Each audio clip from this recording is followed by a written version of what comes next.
What's up, everybody, and welcome to Shapes of Gaming, the weekly conversational podcast all about video games that's unedited, unfiltered, and unhinged.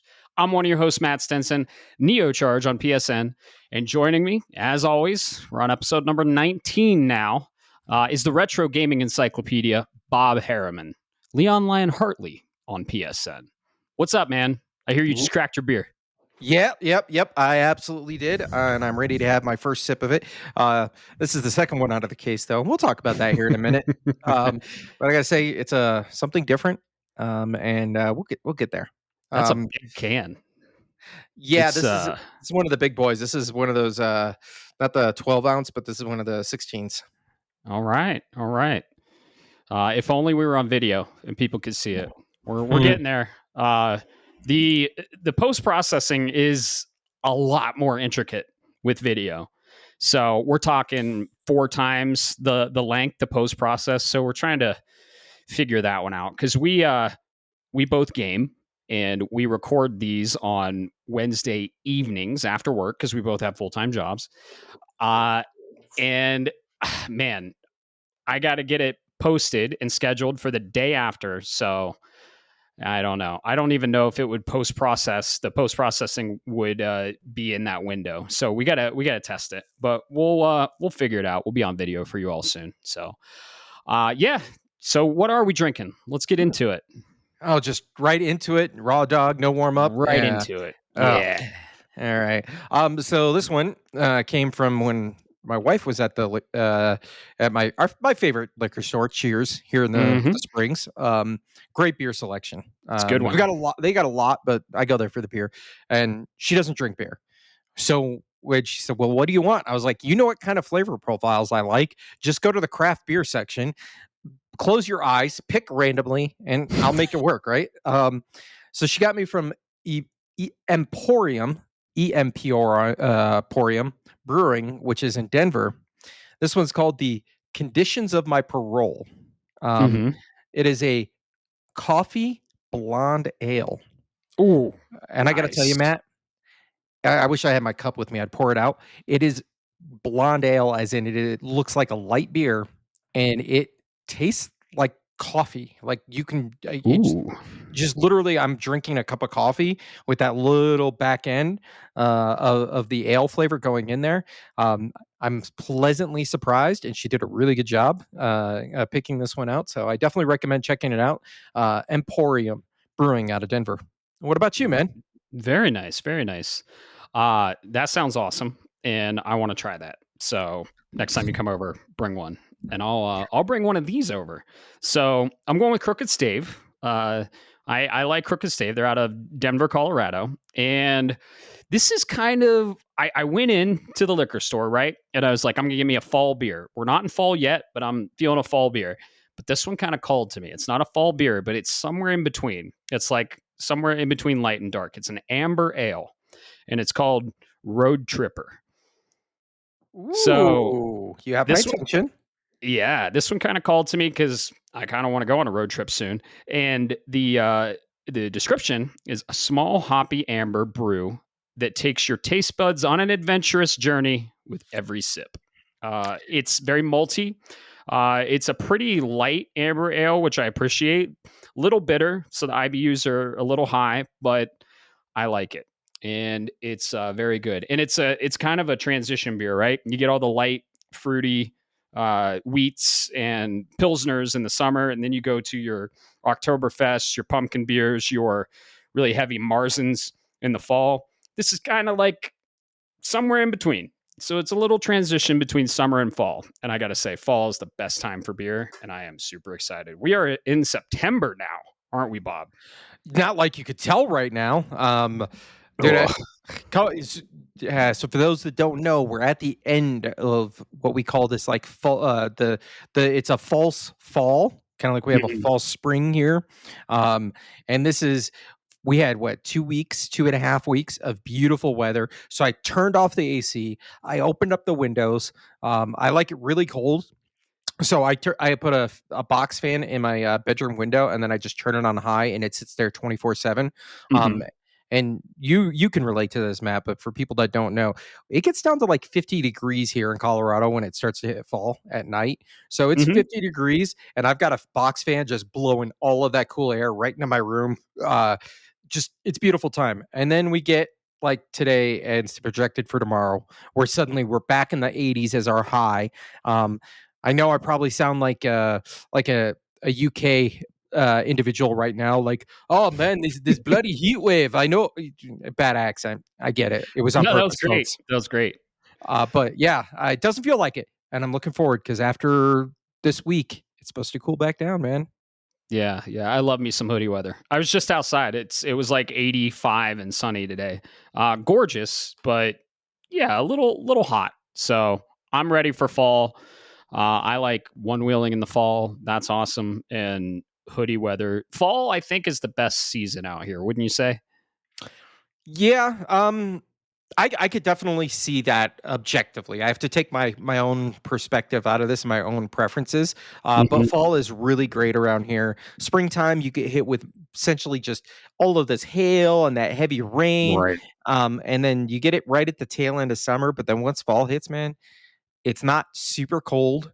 You don't have the snow, which I love and I prefer all of that, but it's like that nice in between. You can have the AC off, the windows are open, you get Yep. that sun in the morning. Dude, it's legendary here. Heck yeah. And if you're listening and you don't know where we're recording from, most of you know, most of our listeners are return listeners. But if you're a new listener, we're in beautiful Colorado Springs, Colorado.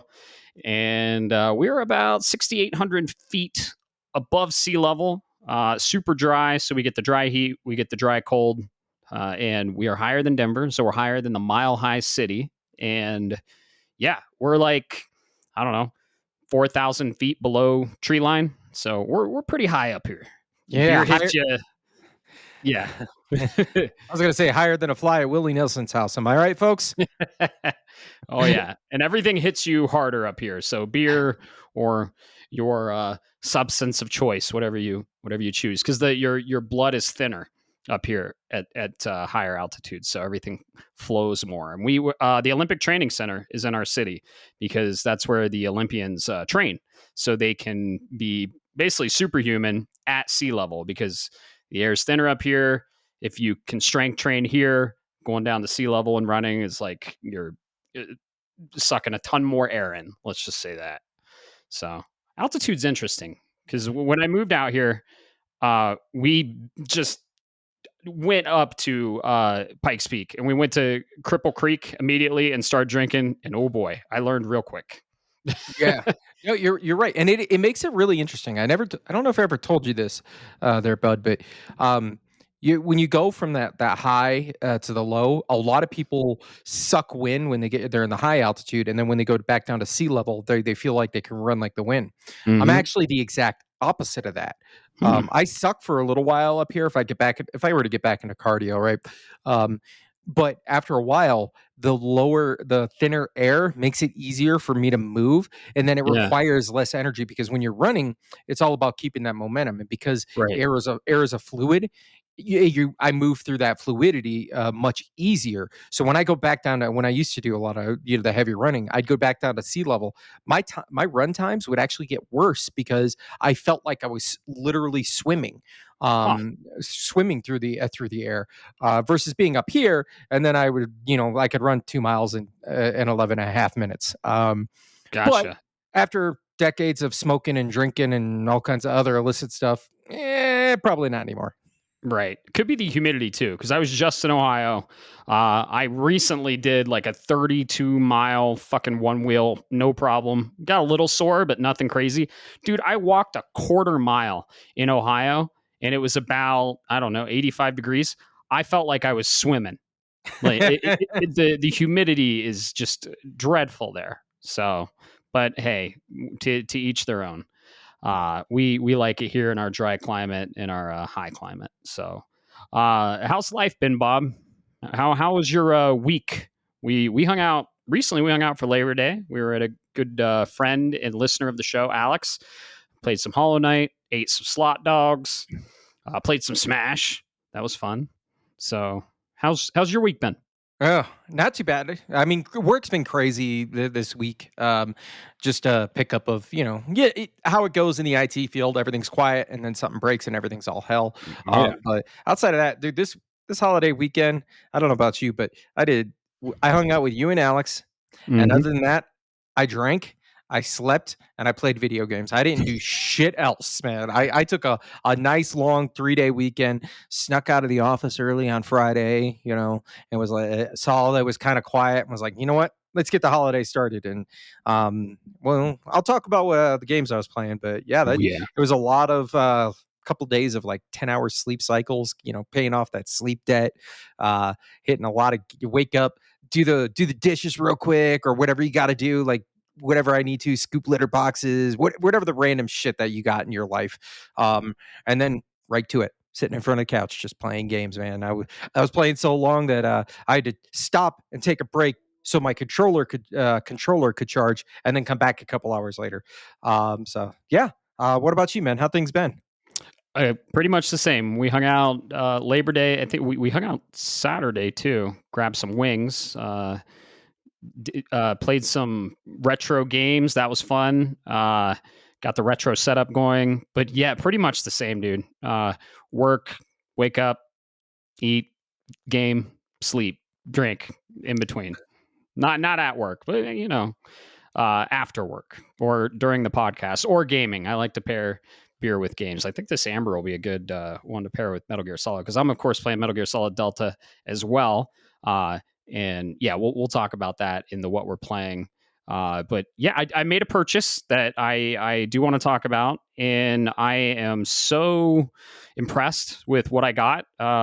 In celebration of Hollow Knight, Silk Song, and Hollow Knight in general. Hollow Knight's one of my favorite Metroidvanias. I got the statues. I finally got the resin statues, and these aren't small statues. They're like, I don't know, 7 inches, and Hornet is like 9 or 10. Uh, and they're fangamer.com, not sponsored, by the way. I just love Fangamer. I got a shirt there too, the Pure Vessel. And it's white shirt. I wore it when we got wings at the control room. That was fun. But I am impressed with the quality. They're heavy, they're detailed, and dude, they were $75 for both of them. Like, Ooh, yeah, you saw them. Isn't yeah, that that's crazy? dude. That's wild considering the quality that you're getting out of these. Mm-hmm. You gotta if you take like I'm sorry guys, I'm gonna butcher this because I'm not a Hollow Knight player, but you take the one with the red dress, Hornet. Hornet, like you take that statue and you take it to if you got it at one of these local anime shops like that sells manga and things, that's $120 Easily. just for that statue easily alone. So Yep. that's really impressive. I'm glad you got them. Um, I'm checking them out, and this is the kind of place that I just tell my wife to go to for her when she needs Christmas Oh, dude. ideas.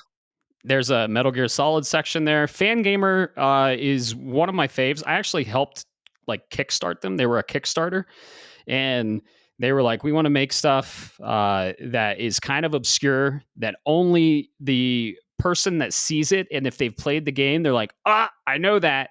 It's But that was before. Now they're kind of licensed and they do have partnerships, but they still have shirts. I wear a lot of their shirts actually. If you ever see, like, most of my gaming shirts are a fan gamer, and it's the kind of obscure shit that someone's like, I like your shirt. And if they call out the name of the game, they played it. Like, I have Yep. a Foxhound shirt that just has a fox and it's obscure. And then I have another Metal Gear Solid shirt. It's gray. It has a T-Rex face and it has Shadow Moses, and that's all it says. And you wouldn't know what it is unless you played Metal Gear Solid. So, Yo, yeah. Oh, yeah. dude. Oh, I kind of low key want this. Sorry, I'm Of browsing course. while he's going, folks. All They've got good. a vinyl set for Blast Core. Do you remember that Mm, game? yep. Oh yeah. They got a lot of cool shit. So I got the statues there. I got a lot of shirts from there. Fangamer.com or .net. I forget what it is. It's They .com. Yeah, fangamer.com. We're not sponsored. We just love them, just like Game Informer, Fangamer. They have a lot of really cool shit, reasonably priced. And yeah, I think Team Cherry was behind this because it is official Team Cherry merch. And they were like, nah, let's give the statue for a good price, just like they're giving Hollow Knight Silksong for a good price. God bless that developer. They are incredible. So Yeah, giving away. They're leaving so much money on the table. I We'll know. we'll Oh yeah, that's a piece of the news. But yeah, I'll post a picture of those statues in the Discord. But I love them. They're super detailed, and they have some girth and some weight to them. And yeah, I got the ghost or the knight, whatever you prefer, and then Hornet. I'm so excited for Silk Song. But yeah, that was a purchase I made, and shout out to Fangamer. So other than that, been setting up the retro area. I'm gonna call it Retro Lounge. It's part of the rec room here. Yeah. So I'm getting all that set up, and yeah, man, just living it up, living it up. So what do you say we get into some housekeeping? Because we got some stuff to talk about. Somebody says housekeeping. I'm like, oh, but no, Right, I'm right. just kidding. I'm just kidding, folks. Yeah, let's jump right into this shit. Let's do it. So first off, where can all of these lovely listeners, if they don't know, find us online? Where do they go, Bob? Bangbus.com. Oh God, don't go there. No, Or don't go there, do folks. in a private browser. Do it in the private browser. Yeah. No, in all seriousness, you're going to find us with our landing page and all of our socials at shapesofgaming.com. You'll see everything there, including the links to our Discord. Come join the community. You get to see the social sites. We got a community manager out there now helping us out, a member of the community as well. Altier 23. Get that right there, Matt. Yep. Shout out to him. We're trying to keep up to date and keep the socials a little more lively. So we're working on that. So yeah. Yep. But yeah, go to shapesgaming.com. You'll get to the landing page. It's not an actual like cool website with all the graphics. It's just a redirect to our link tree, so you can boom, boom, boom, one stop shop, hit it all up. And then while you're there and you're checking everything out, make sure to give us a nice little thumbs up. Give us all the great praise that you can, or don't. I don't do what you do. Yeah. I'm not your fucking mother. But at the very least, come join this community and come say hi and be help shape the conversation. Yep, and talk about games. And we have channels for shit, everything. We had channels for Pokemon, Magic, pretty much anything you can think of. And if you want a different channel or a new channel, let us know. We'll probably create it. So it's been fun. We're having a lot of fun on there. So come join us. And yeah, like Bob said, leave us a like, subscribe, and do all the cool shit, or don't, and just listen to the podcast and have fun. Yeah, so we've been having fun there. And we speaking of channels, we have a fantasy draft channel, because we're in a fantasy draft, and we do a monthly update at the end of the month. The podcast, I mean, technically this is the beginning of the month, but whatever, semantics. It's closest to the end of the month. So the end of the month was Sunday. This is Wednesday, technically Thursday when you're listening to it. But anyway, this is the state of the draft. So this draft, fantasy draft, basically fantasy football, except with video games. The scores give you points. You have fake money you can use to bid, pick up games.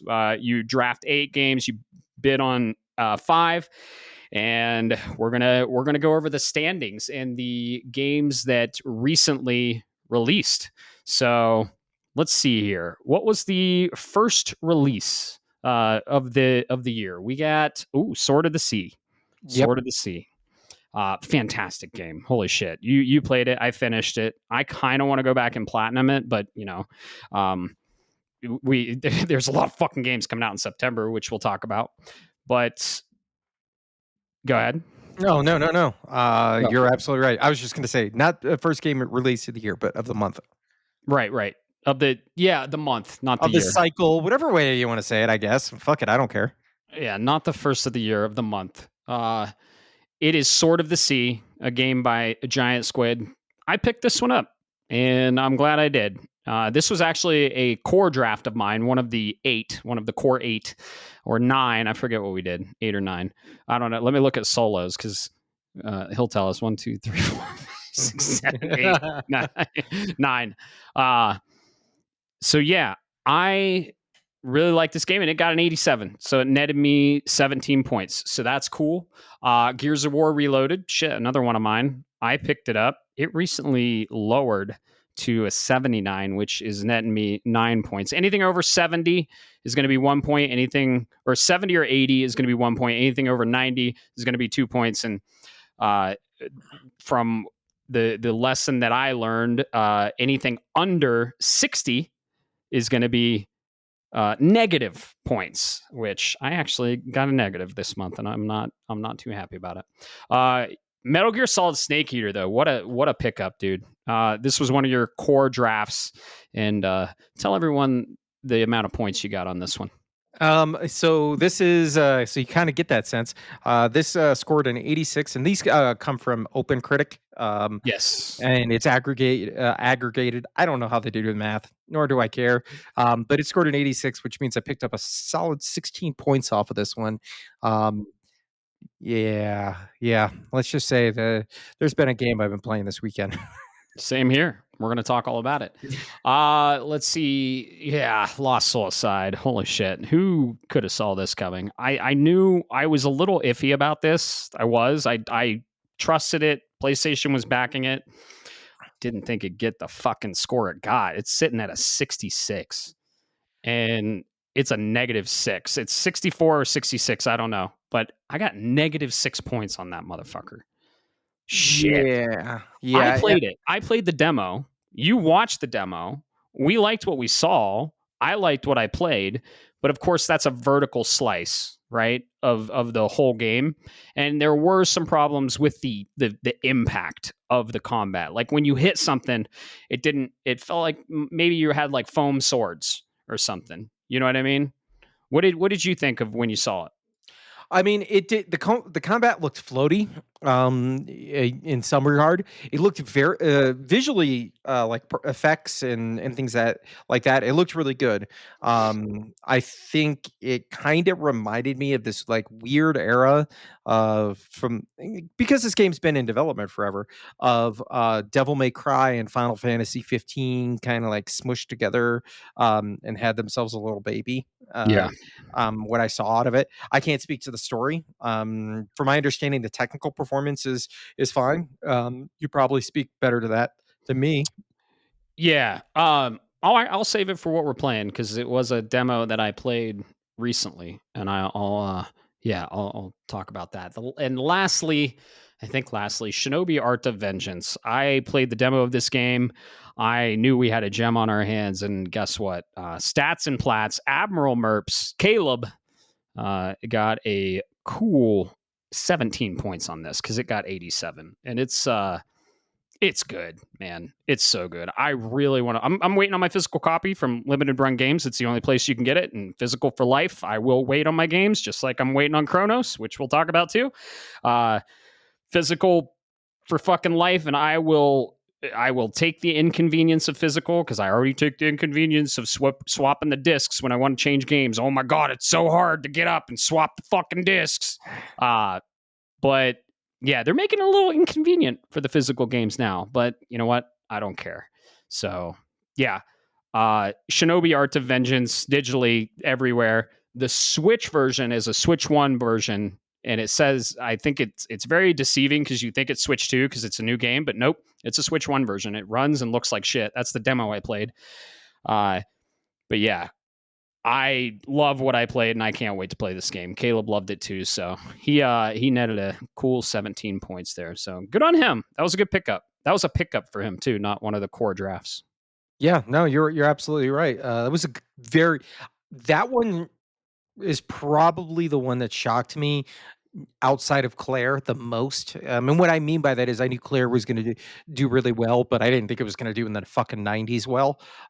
Shinobi was going up against Ninja Gaiden, Yep. and not only Ninja Gaiden 4, but the classic side scroller Ninja Gaiden. So if I take me back to the Game Awards, a year ago, you told me both of those games were coming out within a month of each other. I would have put my money on Ninja Gaiden.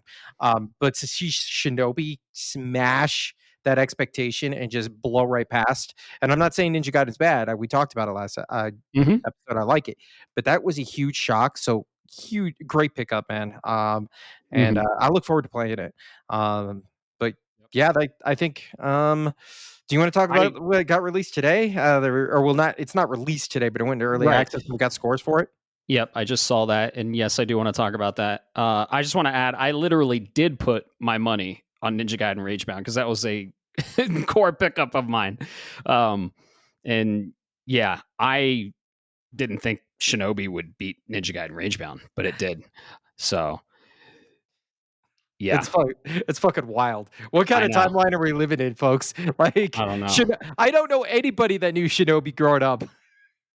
I know. And I'm really excited. They say it's a Metroidvania, but things aren't interconnected, and they're like levels of Metroidvania esque levels.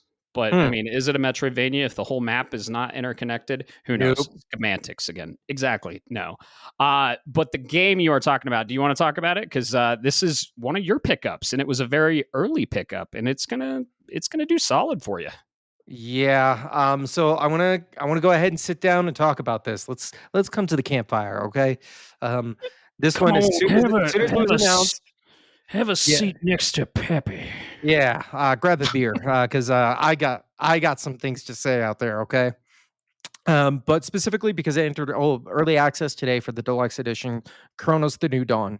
This is Blooper Team's newest IP. It's a not just a new game, but it's a new IP. Survival horror, very much inspired a la Dead Space. Kind of meets a. I don't want to say a Bioshock, but it's a Dead Space kind of a Bioshock look. Um, when you go and look, I'm not gonna lie, man. I was hounding and looking for these scores today, Hmm. because I'm not saying my draft hinges on it, but I was expecting a banger. It kind of does. Uh, and I saw right out the gate, this game was getting eights and nines. Scored was sitting at an 80 on Metacritic, which means I was gonna guaranteed 10 points, or Open Critic, sorry. I was guaranteed to get the 10 points out of it. Well, not guaranteed, but that's what I was projecting. Hmm. Um, and then along comes a couple hours later, if you will, I went ahead and looked and it dropped. Instead of going up, it dropped. And not only did it drop, Matt, it dropped by 2 full fucking points. Yeah. Y There was only one, and this is where I'm gonna go on. I'm gonna get on my excuse me, folks. I gotta get on my little stool here to stand. It was by one fucking reviewer over at PC. Hmm. I'm sorry, I'll call it out. By PC Gamer, I'm not gonna call it the reviewer, but I'm gonna call it the org. Um, their one weighted score dropped the average of this by 2 points. That's crazy. Uh and they gave it, we're looking at Game Rant 6 out of 10, 7 out of 10, 3.5 out of 5, 8 out of 10, 9 out of 10, 8 out of 10. These motherfuckers gave it a 58 out of 100. Yeah, that's That's nuts. that's the equivalent. That's a 5 Yeah. on the score. And I went and looked at the review, and I can't wait to play Chronos now, Matt, because I went and Mhm. looked at the review. This person doesn't really play survival horror. In one hand, talked about how they had too much ammo and resources, but then in other spots they were out of resources for large enemy fights. I'm like, that's what Mm. happens. That's what happens First, in these games. first time playing survival horror. First time. Yeah, Hmm. yeah. Oh, I died too much. Uh, Well well, then put down the fucking controller and give it to somebody else and say you can't, do your due diligence and say you can't objectively do this. that They sucks, man. that's the this is the equivalent of somebody not doing their fucking homework and everybody getting graded on a curve. That's Yes. exactly what this is. Right. I'm Some of sorry, the better. review. No, you're good. Some of the review outlets have a little more weight with the scores. It sucks. It's stupid. Scores are stupid in my opinion, but they're fun when you're doing the draft. I love it and hate it at the same time because shit like this happens. And yeah, when the game is getting eights and nines across the board everywhere else, and this score has so much weight to plummet it, and they give it like a 5 or a 6, fuck that. That sucks, dude. I'm sorry that happened to you. I have the game pre-ordered physical. It's a 2 week delay on the physical, but whatever. We're probably planning on playing this in October for our spooky game anyways, because September's fucked with games. But yeah, dude, that sucks. It has 62 reviews. I think there's going to be more coming in. It might pump it up. You might get back to that 80. I hope you do, and Yeah. I hope it does. Anything over 75 on OpenCritic is considered a good game. Uh-huh. So, and it's sitting at 78. I think it'll settle around 79, 80 though, when more higher scores come in. So, I'm rooting for it. Everything I saw. I loved, and I have it pre-ordered. Put my money where my mouth is, basically, and can't wait to play it. So, ironically, a game coming out before that still doesn't have a review. That's Hollow Knight Silksong. It comes out today, as you're listening. I think it'll be out. It comes out at 8 a.m. today, or did come out at 8 a.m. today on a Thursday. But Team Cherry is not letting you pre-order the game, and they're not giving review copies out. That is totally fine because that's their decision. So those scores will probably come in later than they usually do. So yeah, Chronos getting scored.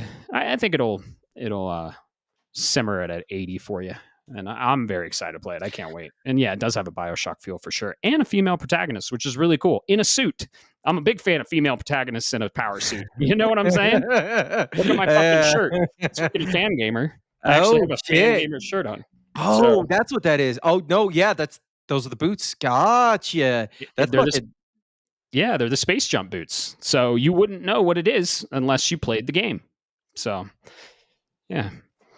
No, that just chafed my ass. I mean, Mhm. I'm not expecting a perfect game. It's blooper team, but Yeah. their last game, Silent Hill 2, was universally praised, and it always takes that one asshole in the room to stink up the whole thing. You know what I'm saying, folks? Yep. Yep. To wrap this up, we're going to let's see what we got coming up. Right, we got Borderlands 4 Mm-hmm. for solo, and unfortunately, I got to say this, Bob. This is your counter pick, Yeah, yeah. No, and I deserve it. it's I deserve it. so we'll see how that does. I think Borderlands 4 is going to do really well. The previews are doing really well, so I'm all in on that game. We're both all in. That's probably a game I'll go right into after Hollow Knight Silksong. We also have Trails in the Sky first chapter. That's Stats and Plats. That is also a counter pick by someone who counterpicked that. That is counterpicked by Mystic, Fallen Wake, Mystic rank, and he's doing pretty good. And we have Silent Hill F. That was a pickup by you. Yep. So that's going to do really well. And a very early pickup that you planted your flag. You said, this is coming out, picked it up before it was even announced. You got Final Fantasy Tactics, the Evil East Chronicles. And that is going to be coming out the end of this month. So I think those two games are going to get you some good points, man. Yeah, absolutely. I think we're still. I know I've still got a big hitter in the box, and it's coming late in the year. Two big ones that are coming at the end of the year as well. So, not losing hope, but definitely look forward to Chronos. Like you said, and I will tell you, Borderlands 4. I think it's going to score really well. But chatting with a buddy of mine who plays games when he can nowadays. He's a very busy individual, so he doesn't get a lot of time. He asked me if, on my opinion, if Borderlands 4 was going to be worth getting or pre-ordering.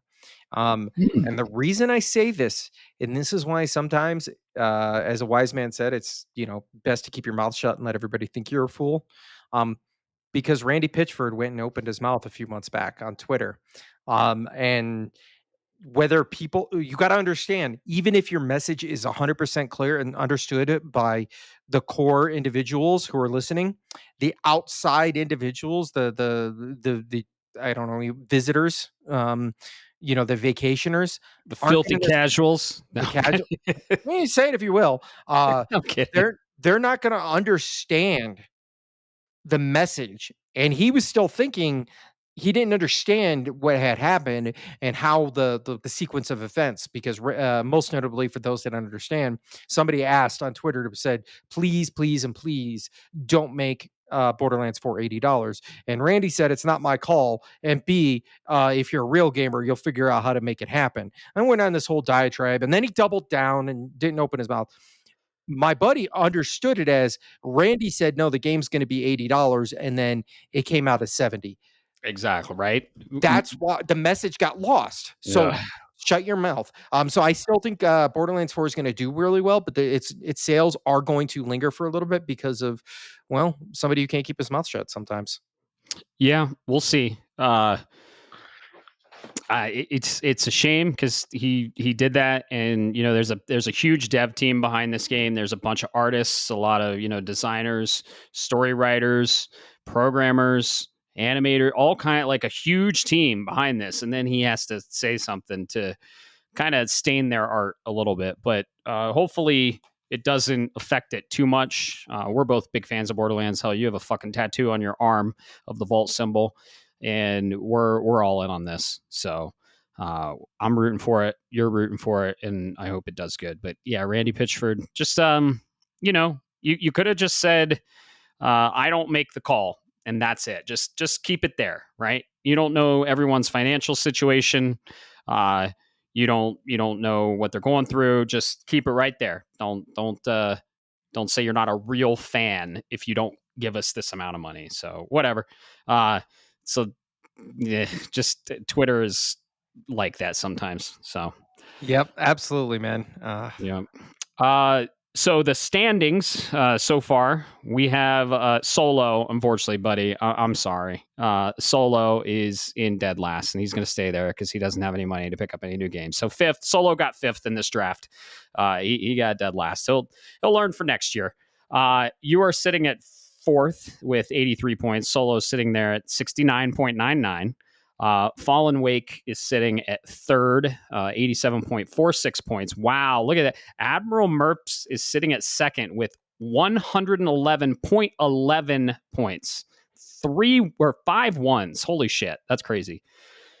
And then, I'm sitting at first with 121.83 points. But man, Lost Soul Side hurt me, and I did a big gamble, and I dropped Tell Us Us, which is a game that's getting really good reviews for Metroid Prime Trilogy HD. I actually had to reach out to them and say I want this Metroid Prime Trilogy HD. And when I picked it up, it gave me an automatic 0 because it's considered technically will not release.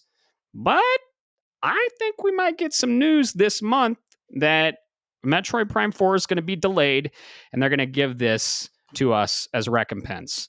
And we're going to get a Metroid Prime Trilogy HD on the Switch 2, mouse controls for all of it. Because there's some merch that's been popping up online that is pointing to this, and I think we might get a Nintendo Direct that announces this. So I'm hoping, but I have a 0 from it. It's just a fucking 0. So who knows?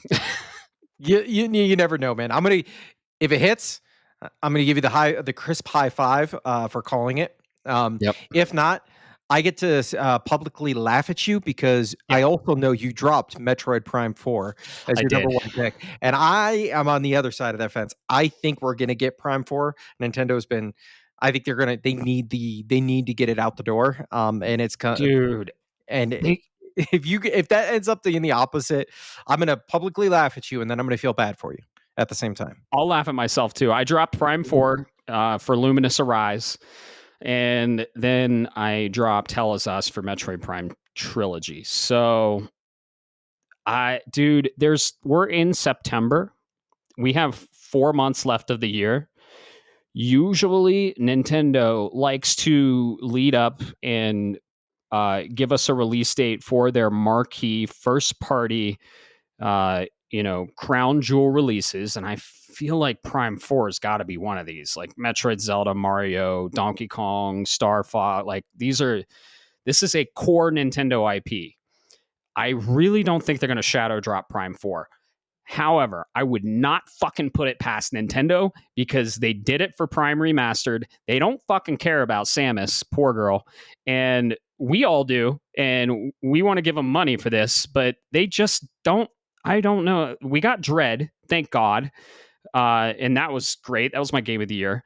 I love Metroid. I know a lot of people that love Metroid, but Nintendo just doesn't seem to love Metroid. And they have this incredible IP with this incredible protagonist, a strong female lead in a fucking power suit that is just has one of the coolest character models ever and one of the coolest settings. She's a bounty hunter in fucking space, and I don't know what the fuck Nintendo's doing, but I could see him just shadow dropping like, "Oh, Metroid Prime 4 is available now." Oh, they I could see them doing it. Fuckers. And you're right. You're right, Matt. Think about it. All right, so think about what's come out recently that's like bigger games for them. So obviously we had Donkey Kong, and then we had Echoes of Wisdom. Yeah. So my point is this: outside of the Breath of the Wild and the Tears of the Kingdom stuff, which I'm not even going to touch right now because I am not drunk enough to get down that path right now. And that spiel. Nintendo sells fucking chibi characters nowadays and chibi art style. I don't I and yes, I'm using this in a negative connotation because it's from an artistic perspective, it's corrupt. Donkey Kong and Paulina. Look at Paulina. She's so cutesy anime. Teehee. Zelda. While I love that 2D isometric kind of feely engine they're using, they didn't need to go back and do it with Zelda. Look at what Animal Crossing did. You just start to go down that path and you realize that the cartoony style chibi characters is what's going to sell. So they treat it like the fucking baby of they're the youngest child in a house of three. And those that know what I'm talking about. Right. I wouldn't mind Meanwhile, getting a chibi Zelda of Oracle remakes. yeah.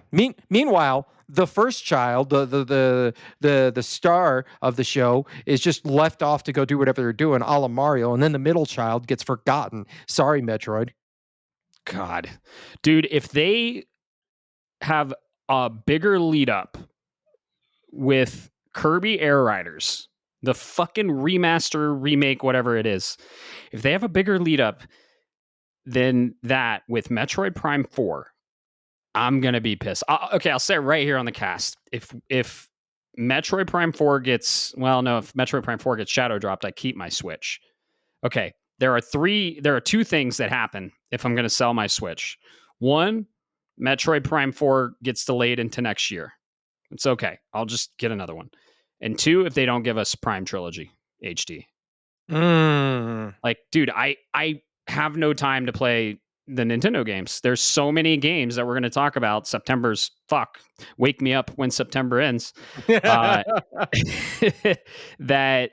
I just, got to stick with one platform. If they have a bigger lead up with Kirby Air Riders than Metroid Prime 4, I don't know what they're fucking doing over there. And then Pokemon ZA, it's getting good previews, but I'm just not into the Legends series. And I've saw some animations and I was like, there's the megas, the mega stuff we're seeing, not really impressive. One looks like a ball sack. The other one looks like Dragonite grew fucking wings out of his head and is mutilated. And the other one's like a luchador.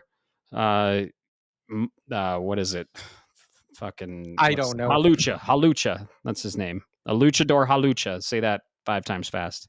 Yeah, I haven't been impressed with what Nintendo has been releasing for Legends, but who knows? I'm probably wrong. It's going to get great reviews, and you're going to get all the points for that. So, yeah, enough negative on Nintendo stuff. What do we have positive in the news? And by the way, if you want to follow the draft. If you want to follow the draft, we have a whole ass channel dedicated to it called Fantasy Draft. You can go click the link, see our standings real time, follow along with us. It's fun. It's silly. We enjoy it. So if you're ever curious on what the hell we're talking about in the Discord channel called Fantasy Draft. Yep, absolutely, man. Sorry, I had to wake up there because you went out you started Yeah. talking about Pokemon, and I lost track. I I and yes, I do realize the irony because I drafted it. Why? Because I'm playing the draft as a game, and I Hmm. don't plan on playing that game in the draft. Right. Uh, I hope it but does well. I'm rooting for it. I'm rooting for it. It's Pokemon. Hope it does well. yeah, absolutely. All right, so let's see. Where were we? Oh, you said news. Yeah. So a couple of things I wanted to excuse me touch on this week. Let's go ahead and I'm going to save that one for the last because that's news that we just all got today. So Hmm. we'll talk about that. So this one, and I'm going to send you the link in case you don't have it there, Matt. You probably saw this. It's gonna be. I'm going to drop it in the chat here for you. Um, Yep. but it reported Take Two Interactive was in talks to save Xbox's canceled Perfect Dark reboot. So this one has been floating around the internet. This one I came from Game Informer, mostly because guess what? They don't have fucking ads on their website.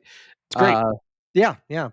But they were in talks with Crystal Dynamics owner Embracer Group and was striking close to striking a deal with Take Two to help save Perfect Dark. But unfortunately, everything fell at the seams because, at least in part, because companies involved were unable to come to long terms over long-term ownership of the Perfect Dark franchise, Hmm. according to its sources. Um, dude, They're can I holding on to just that IP. They're like, can I no, yeah. and then Can we not doing anything with it. yes, thank you. That's what I was gonna say. Embracer, you're bleeding money. Let somebody else take it and be like, "Hey, guess what? We know," because they're already still and they've confirmed they're not canceling, quote, unquote, the Tomb Raider game, right? Even though they just laid off 17 people. Go look up that article if you want. They're not canceling that. But obviously you need funding. You need money. Why not let them take even a long-term 5-year deal with the license for Perfect Dark so they can finish it out the door?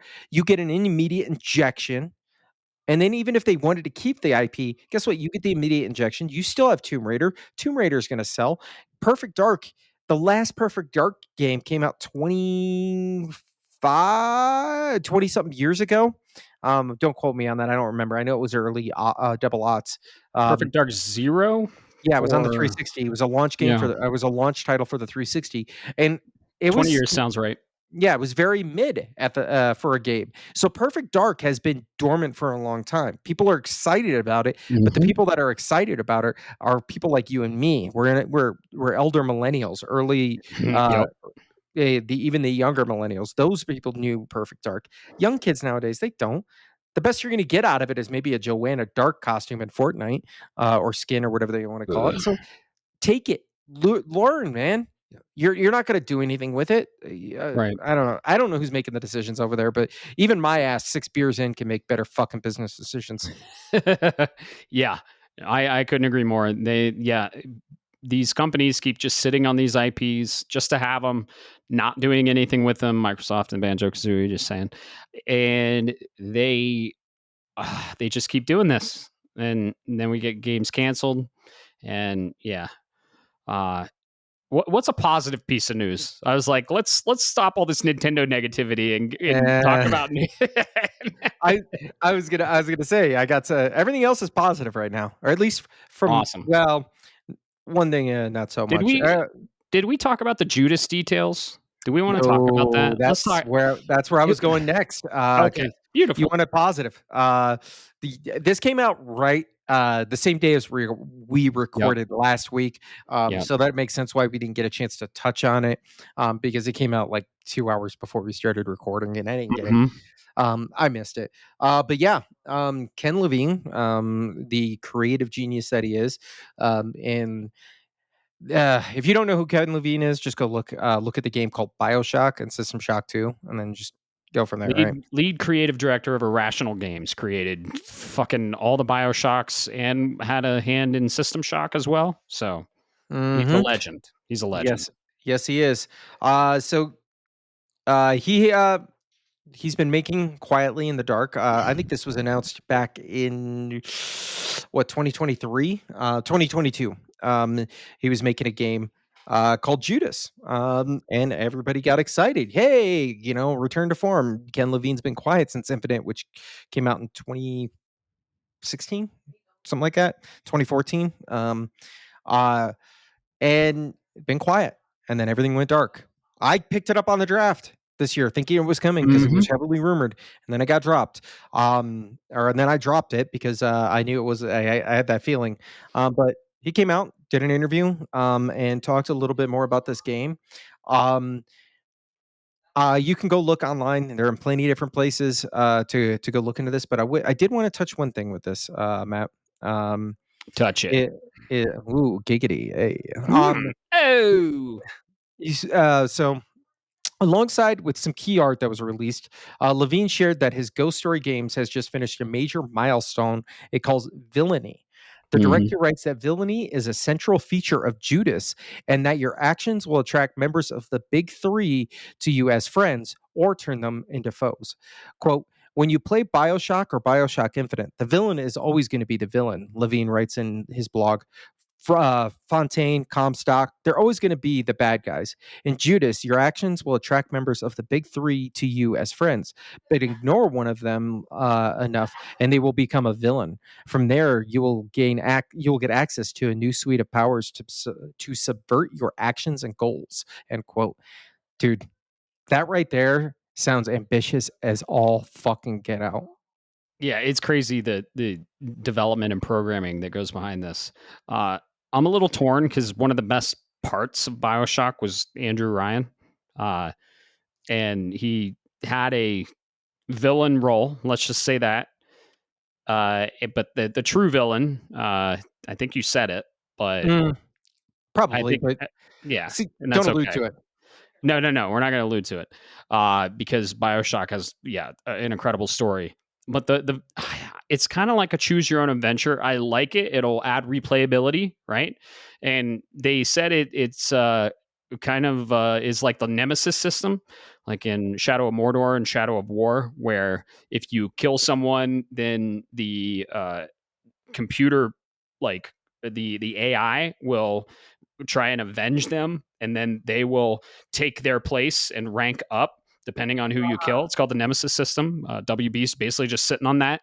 But I like this. It's ambitious. It's kind of a choose your own adventure, which we'll see how it plays out. I'm super excited for Judas. I'm there day one.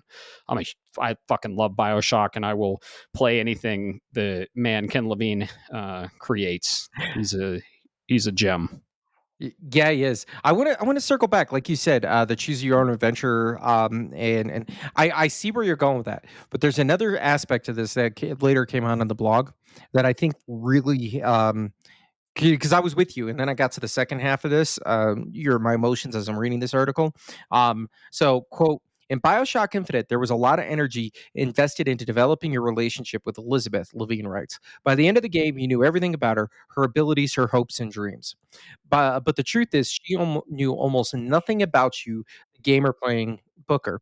In Judas, the big three observe you as you play, and they have feelings not only about how you approach combat, hacking, and crafting, but most importantly, your interactions with the other two characters. And this goes back to, like you said, with the Nemesis system. Hmm. It's not just, and this is where I'm sold, because it's not just, oh, choose your own adventure. You chose A, you chose B, so XYZ happens. It's you chose this, but you not only did that, it takes it a step further. You did it via this way, or you did it that way. And these different multitude of factors come into play on how it shakes out and says, how are people's needles going to move about you, which is really important. The big thing that, and I know this is a diatribe, but the big thing about RPGs that really kind of sucks sometimes is you can be the best guy in the world, but you choose one act, and suddenly you got somebody that's in this whole range that thinks you're the biggest piece of shit in the world, but you Yeah. don't get a sense of why. You're just, oh yeah, you chose that. You don't get a sense of why. It's not how you came to that conclusion, because how you came to that conclusion is huge. Just like in anything in life, it's the justification, right? So I'm curious. Um, it's a huge reading this now kind of makes me understand why this game is taking forever, because that is an ambitious goal, and if anybody can pull it off, it, it's this man. Yeah, I'm very curious to see how it plays out, and I have all the faith in the world that it's going to be great, and this dev is going to nail it. Ghost Story Games, he left Irrational and created this developer, Ken Levine. So, master storyteller, one of the brilliant creative minds in the gaming industry, uh, up there with the greats. So, yeah, dude, I'm still super excited for this game, and I love this news. We got new key art too of the three villains as well. Yeah, very uh this kind of almost has have you played any of the System Shock stuff? No, I've seen it played, but Yeah. no.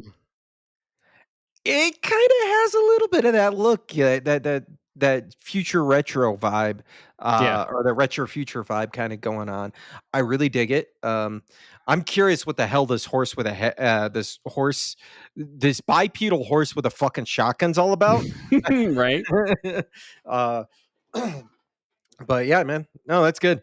Um, well, you got anything else to say? Because if not, On Judas, nah.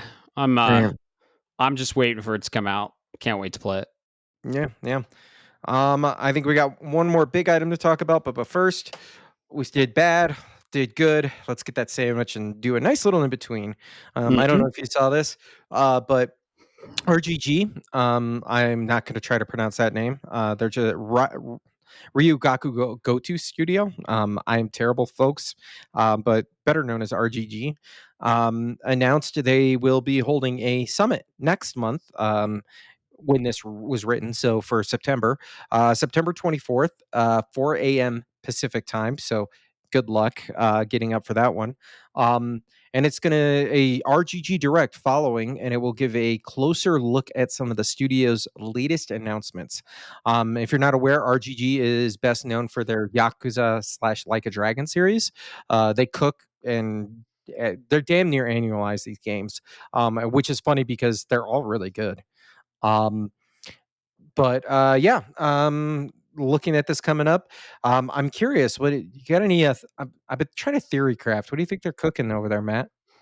I have no idea. I know we're getting the Project Century. I know it has a name now, but I that game looks cool. That's kind of a deviation from the Yakuza games. Uh, Virtual Fighter, I think they do as well, right? Yes, they do. And it's Stranger So Than Heaven, by the way, is what Stranger you're. Than Heaven. Yep. We recently got a name for that game, but we got Stranger Than Heaven.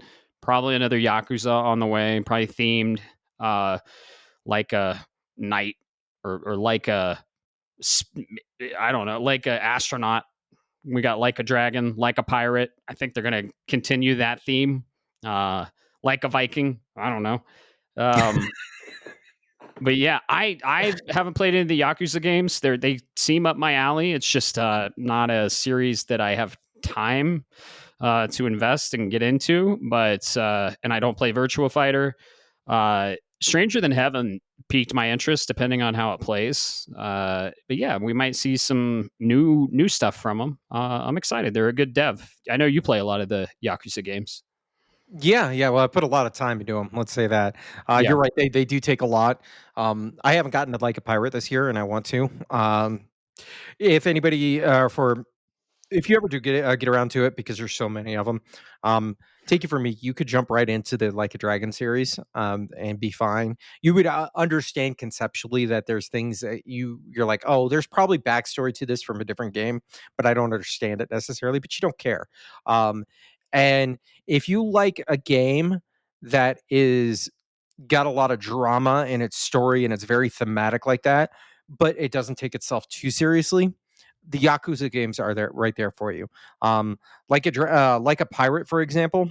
Just that if you haven't heard, that synopsis is you are a former Yakuza member that woke up with no whatever they call that, memory loss. Doesn't know who he is, so he decides, well, I'm in Hawaii anyways, and he's Japanese. He's a former Yakuza member. Fuck it. I'm going to become a pirate. And he's sailing the seas, building out a crew of misfits.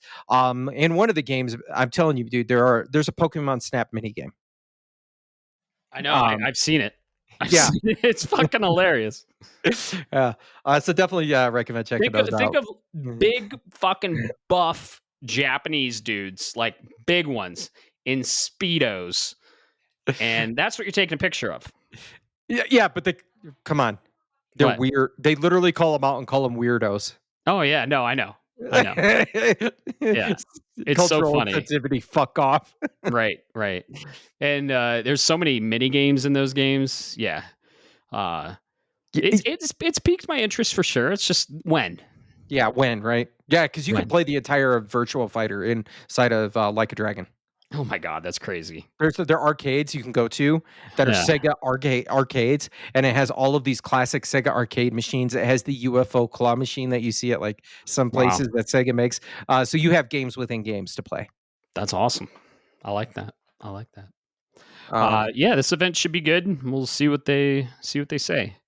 Um, I know you have one last piece of news that you want to talk about. I want to talk about too. I want to add one though, and I Go think we ahead. should talk about it. Go Team ahead, my Cherry, friend. man. Shout out to fucking Team Cherry. They confirmed that Hollow Knight Silk Song is going to be $20.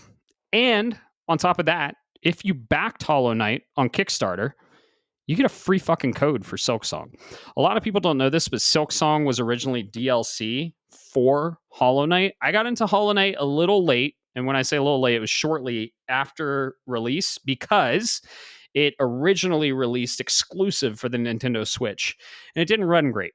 And I was waiting for them to port it to PS4 to get the better running version. And I did. I waited and I got that day one. So I didn't back Hollow Knight. I played it day one on PS4. I think it's called the Void Heart Edition. And so people that backed Hollow Knight, originally a Kickstarter, what a fucking Kickstarter, man. Incredible. That and Sea of Stars, man. Holy shit. Amazing success stories on Kickstarter. I love Kickstarter when you have success stories, not Mighty Number 9 with games. Bloodstained was kickstarted and we're getting a sequel for that. I helped do that. But yeah, the backers of Hollow Knight are going to get Silksong free, and for anyone else, it's $20.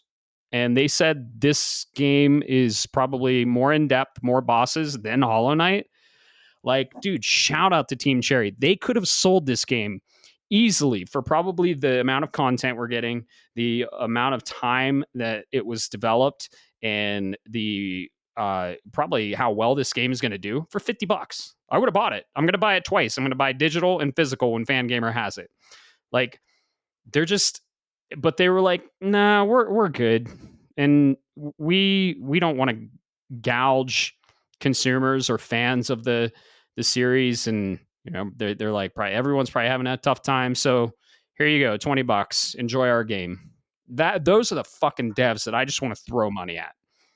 On the other side, you have this fucking Activision and Call of Duty churning out another fucking sequel for what, $70 and like $100 edition, and it's just an annual thing. Silksong has been in development for so long; it's all hand drawn. There's so much that's gone into this game, and they're selling for $20. Like, God fucking bless them, dude. Like, I just want to throw money at them. Honestly, I want to support these devs that are doing the right thing. They're not chasing money and they're not seeing us as profit margins. They're just like, here's a game we love and we crafted for you, and we hope you enjoy it. Give us a little money because it's a transaction and we're a business and you got to buy the fucking game, right? But here, enjoy. That's what Yo, it's all about, man. you're absolutely right, dude. Shout out to them. I'm not drunk enough to go on to my anti-corporate diatribe, but that's capitalism. They're dropping a Mhm. bomb, and we talked about a lot of indie devs are getting out of the way of this, but So many, dude. they're not. Team Cherry, I don't believe they're not on for public. They're privately owned, kind of like Valve or Yeah, Steam. They're self-publishing. they're self-publishing, privately owned. Guess what? They don't answer to fucking No. shareholders. They don't have to make quarterly profits. Otherwise, some people are going to lose their jobs, but the CEO is going to get fucking promoted. Yeah. Did you hear This, why it took so long to make it what they said? We yeah, they were having They too were much like, fun. Yeah, they're like, "We're kinda having too much fun playing our game. Sorry it's taking so long, but we'll get it to you when we get it to you." I Yeah. was like, "Fuck yeah, dude. That's what it's all about." Sh give I don't even play Hollow Knight, and I'm like, "Guys, how can I support you?" That is where I'm at right now with with Team Cherry. They could have charged $30 instead of 20, and Easily. people would have still easily, and people still would have paid for it. $30, so you do 10, if you do the math right now, Matt, and let's say last we checked, the numbers were 15 million Mhm. of Hollow Knight? Yep. Hollow Knight. So you do the 10 multiplied by the 15 million. They're leaving That's 150 million on the table. yeah, yeah. Just that's gener. I couldn't imagine what to do with 150 million dollars, let alone divided by the what 22 people they've got working there, or even Yeah, 40. right. That's dude, that's life changing money. That's fuck you. I'm going. I'm just gonna play games for the rest of my life money, and they left it Mhm. all on the table. Yeah, and I think they got the "fuck you" money from Hollow Knight because, I mean, Hollow Knight's a raging success, multi-platform. They're sitting pretty with that, and they're like, we don't need it. We just Mhm. want you to enjoy our game, and we'll make you another one, and it'll take another 10 years probably. Who knows? But hey, whatever. God, dude, I can't wait. If you're listening to this podcast, Hollow Knight is available now on everything, basically. They said it was releasing at 8 a.m. MST, I think, or something like that. I think so, but don't quote me, man. Yeah, no, You can look it up if you I'm going like, to look it but up. yeah, go ahead. You'll be hearing it by the time this hits. Go support them. They are not even giving. They're just out there. Hey, here's our game. We hope you enjoy it, or please enjoy this presentation by us. Unlike Nintendo, who's like, please enjoy, and then give us $80. Fuck off. Right. Yeah. This is our art we've created. We're artists and we want to share this art. And Nintendo's selling you Mario Kart that takes like 3 hours and is kind of hollow, in my opinion, compared to 8. Yes, 8 has been around for a long time, but what are they? They charged money for the remainder of Mario Kart 8.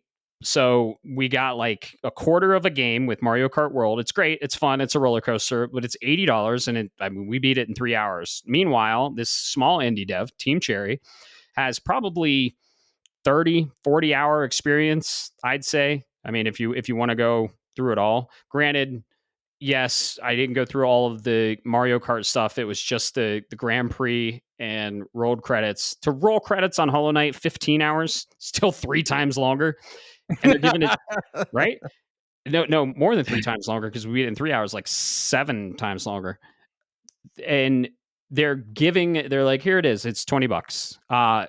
Yes, the Hollow Knight Silk Song is available at 10 a.m.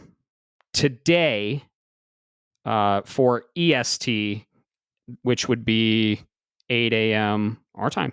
Yeah. So Hollow Knight Silk Song is out. If you listen to this in Thursday, if you're listening to it right when it hits, God bless you and thank you for listening. It's going to be out soon, so it'll be out today, and you should check it out if you like Metroidvanias, dude. Okay, I told you this, Bob, and I'll tell everyone: Hollow Knight is a fucking hard game, very challenging. Very, very tough. It is a Souls born. It's not a Souls light. It's not a Souls like. It's a Souls born. It will eat you up, spit you out, make you rage, but god damn, is it fun? And when you drop that boss, it is so satisfying, which I'm going to be talking about that when we get into what we're playing. So, Yes, because I got things to say about your entire thing. yep. Uh, but that's okay. I am gonna let you. I'm gonna let you. We'll get that across that bridge. Oh yeah. But But yeah, man. lastly, this news is awesome. Oh Get yeah, get yeah, yeah, yeah. all into it. It happened today, yesterday for those of you listening. Yeah, it happened today. Because we didn't get a chance to talk about it last week because Sony just came out and was like, "Hey, by the way, we're doing a state of play direct, if you Right. will." For a That was third party game, for a third party game. That's totally focused on not but second party. Third party. Third party. Crazy. That's That that's the first. This is the Yeah, first. that was announced during the Xbox event at Summer Games Right. Fest. Right. So Mhm. we usually get state of plays for first party and second party, right? Death Stranding, Rebirth, Ghost of Yotei, first party. This was a whole ass state of play for a third party game. This was a first, and that is very interesting, isn't it, Bob? Yep, absolutely. If we that thank you. You took it away. Coming from IO Interactive's a new game that we heard about years ago, and I just kind of forgot about because I knew I'd get too excited. Um, 007 First Light. Uh, this we finally got an official. Hey, this game is really happening. At Summer Games Fest, got some more footage, if you will. But today we got a what was that 25 minute direct at this. Unfortunately, I was at work, so I only caught like certain parts of the audio and a little bit here and there. Um, but I don't know which angle you want to tackle this at. I want to say, first off, this game looks fucking sick, man. I can tackle it from the angle of saying I didn't watch it. I didn't watch any of it because I'm Oh, fucking sold from the oh, name alone and the developer alone. This is a match made in heaven when it comes to developer and IP. oh, Like I am 100% sold and I'm not watching anything else on it. Matt, let me sell it to you harder, okay? So this is Okay. there. This is James Bond Mhm. crossed over with Hitman, Mhm. crossed over with Uncharted. You're saying all the right thing. I haven't played Hitman. I know it's an unfortunate backlog. It's just when, right? Not an IP I ever got into. I've heard nothing but good things about it. Uncharted, though, however, I'm a huge fucking fan of Uncharted and have played every single one, platinumed every single one. Well, not Golden Abyss, but oh my God, I am a huge fan of the gameplay of Uncharted. And I did watch the breakout trailer that we got. I think we covered it in I think Summer Game Fest. They showed it. And everything I saw, I was in 100%. Yeah, So this love it. definitely yeah, this showed a little bit. They kinda did a mission where or they had part of it where they were showing all aspects of the game, and they did a really good job with that. So Bond is kinda doing this clinging along and shimmying along a ledge to get into this building, and then, they're doing all of the usual spy stuff, and then went immediately into a chase sequence with cars and jumping into airplanes, and there's barrel explosions. Like, at one point, you get, after you're done doing the little car chase, you get out and you're on foot. He just pulls out his weapon of choice and starts mowing down the enemies and hitting barrels and causing explosions everywhere. And then Hell yeah. jumps into this fucking I'm gonna call a military aircraft. I'm not gonna be nerdy for you folks, but it was a UH-6 or it was a C-47. I'm not Or going to be nerdy for you folks, but then I'm going to tell you the name. yeah, I love it. and then somehow, and I don't make sense. I don't care. It's Bond. Hacks this little console that takes control of the drift, the side to Ooh. side of the airplane. So, and he's controlling it while he's going up in through this aircraft, and these guys, like these enemies, are shooting at him. He ducks cover and then turns the entire craft to the right and shifts all of the cargo and slams them into the wall. Do you do that with the six axis, maybe? It showed on screen L1 Oh, and R okay. L2 and L1 R2? R1 L1 and Or R1. got it. Okay. But shifts the entire aircraft, slams some cargo into guys, and then just walks by. Oh, that's awesome. Dude, it looks amazing. There were, and I asked a couple of people because I wasn't sure if it was my internet. During some of the really high action scenes, it seemed like there was some choppiness. The thing is, this is coming from a feed over the internet, so I can't Right, right. guarantee if this is. I can't say. There was a bunch of people that wanted to be negative online and thought they weren't trying to be negative to be mean. They thought they were being fucking funny. Mm. And folks, I'm going to let you know right now. If nobody else is laughing, you're not trolling correctly, and all you're doing is you're just Being bandwagoning. an asshole. You're just Yeah, being an you're just asshole. being an asshole, and that's the one rule that'll get you kicked out of this community. All right, I'm It gonna will. put that. I will. Um, Yep. that being said, it kind of got me excited, dude. People were dogging on it for the crossovers and it's just Uncharted with Hitman, and I'm like, yeah, That's what Bond is. He's the guy who drinks a martini, fucks the woman, and then Yeah. blows up the boat and saves the day. That's what Bond is. Get Yep. used to it. Hell yeah. Oh, dude, Uh-huh. I'm a huge James Bond fan. Not as big as fan as some people I know, right? I love James Bond. Uh, and this is the origin story of him becoming 007. I think it says earn your double O, and I fucking love that. Yes, that's the key here. This is a origin story Mhm, for mhm, how he did it because that's I don't and when you look at everything that's in the movies, and I'm not going to say all of the movies, but most of what you've seen out of the movies and the video games, they're basically either spin-offs or retellings of the original novels. Um, mhm, so I like to see them push the edge because now you can take a Bond that's not recognized because I don't recognize this individual. It's not Daniel mm-mm. Craig. It's not It's it's new. not Pierce Brosnan. It's not Sean Connery. Um, and you can tell your own story. And this gives Yep. you that creative freedom. And going back to what you said about using IP, if the Broccoli family ain't gonna do shit with the IP, let IO do something with it. Um, please, please, please. Uh, Exactly. I'm all here Exactly. for it. I'm a fucking sucker for James Bond. I'll Oh admit yeah. it all day long. Yep. Well, guess what? You can pre-order it now. Physical on all of the retailers of your choice. $70, probably going to be worth every penny. And they also have a pretty crazy collector's edition. You want to talk about that one? Yeah, let's go ahead and why not, right? Yeah. uh, Looks cool. I'm not going to get the collector's edition. I just kind of do the base edition. I usually don't do collector's editions unless it's like something I really love. Last collector's edition I got was Final Fantasy Rebirth, and it's the best collector's edition I've ever bought because you get a 19 inches of Sephi. yes.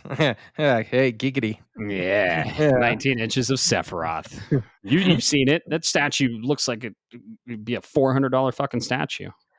Yeah, it really would. Speaking of not quite that much, but yeah, you can if you want. They're live now. Hmm.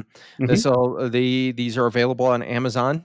So and it's for all the platforms that this is going to release on, which is PC, Xbox, and PS5. Hmm. Um, Switch 2 would probably blow up in a ring of fire. You pre-order it come the Legacy Edition is what this called. You receive the base game, the deluxe edition content, a golden gun figurine that looks pretty legit. Certificate authenticity with it, the steel case with the magnet, golden gun weapon skin in game, and the obsidian gold suit in game. Looking at these, the stand and everything, it looks pretty good. I'm Hmm. not gonna lie. Uh, the golden gun has my attention. That's gonna be the centerpiece and the focal piece, so you better do it right. But yeah, Add it, on it, add it to the one you already have. Fucking eh, awesome. I wish. uh, no, I could. It's $300. Right. And let's just say, Matt, it's about a third of what I paid for that other one you're talking about. Dang. uh, Okay. Um, so I guess we could just give the context for our listeners out there. Sure. I'm such a Bond fan that my wife for 1 year got me from the Bond Direct store. I got a prop replica of the Golden Gun from Fucking Man with the awesome. Golden Gun. It was a limited run. It's 24 karat gold plated. It's fully sized. You can break it down into its individual parts. You can assemble it, so it's all but functional outside of shooting. And this doesn't look as robust as that. But we'll see. $300, man. You better get something good out of it. Uh, Yeah, true. I've I I've held it and it's awesome. It's a really cool collector's piece. Not the one for 007 First Light, yours, yeah, the one you have, but yeah. yeah. We also got some pretty key information with this event. We got a release date. Yes, we So did. it's coming out March 27th next year, 2026. So next year is shaping up. You got Resident Evil 9 in February. You got 007 First Light in March. Let's keep this going. Maybe one or two games a month. Maybe not the fucking 6 or 7 we have this September. How about that? Can we Yeah. maybe just stagger the releases, everyone? Can we just do that? Because we have a finite amount of time in this world. Okay. Legit, dude, you're right. Uh, yeah, dude, I'm so excited for this. Getting the release date March next year, staggered along. What what I think is kind of interesting is they're cutting right in front of GTA 6. Mm-hmm. 'Cause May, GTA is right? yeah, GTA 6 is in May, so they're Yeah. they're they're they're lining it up and going, "Okay, how much Yeah. window room do we need?" Because they know they're gonna sell, they know they're gonna be good, Right. and they're gonna be big. But I'm all for this. If you got a different take, that's cool, but, I'm all for this, man. Oh yeah. I'll be here day 1 next year. I'm I'm sold. I pre-ordered mine today. It's pre-ordered from Best Buy. Pre-ordered the base PS5 edition. Can't wait. I'm gonna probably play it day one. And yeah, GTA is in May. I think it's gonna get delayed again. We're gonna get a holiday 2026, and they're gonna do that again. Maybe I don't know. But I mean, GTA is super ambitious. They are. It's gonna be mind blowing the way it looks. But we'll see. We'll see. So yeah, everyone's kind of getting out of the way of GTA, so we won't see anything in probably April, May, maybe if they're I don't know risky, they will. But yeah, R um, risk it for the biscuit. risk it for the biscuit. Yeah, mine's pre-ordered, ready to go. Love it. Don't want to see anything else from it. I'll play it. So um, that's the cool thing about Best Buy, right? I can get physical, right? You can do this with digital as long as you play your cards right, right? But this happened with Lost Soulside. I returned Lost Soulside. I did. I returned it. Uh it got really bad reviews. I read a lot on it and people said it's not fleshed out. It's a game that I will do the same thing I did as Forspoken. Uh I'll wait for them to fix a lot of it and then I'll get it when it goes on sale. I'll get it when it's like $20 because it's inevitably going to go on sale. Might even be on PS Plus. This is a uh, dead to rights PS Plus game if I've ever seen one. So I had it pre-ordered. I was ready to play it. I played the demo, loved it. It was a vertical slice, right? Didn't, and I heard the story is not great. I loved what I played of it. Got the copy from Best Buy. I pre-ordered it. It got here. I kept it sealed. Waited for the reviews. It bombed in reviews. It's, I mean, it's real. It did really bad. Like I'm talking like low 60s. So I said, okay, as long as it's sealed, you can return it to Best Buy. If you get something digitally and you download it, that's one strike against you. I have heard that if you download it and you don't launch it, you can still return it digitally. And they've actually streamlined their return function on PlayStation. But sometimes you're locked in. And if you launch that to try it out, you are locked and you are not returning it and you can't do anything about it. So, one perk of physical. So yeah, I returned Lost Soulside. One, there's so many games to play, and two, it bombed. Yeah, that's fair. I could see that.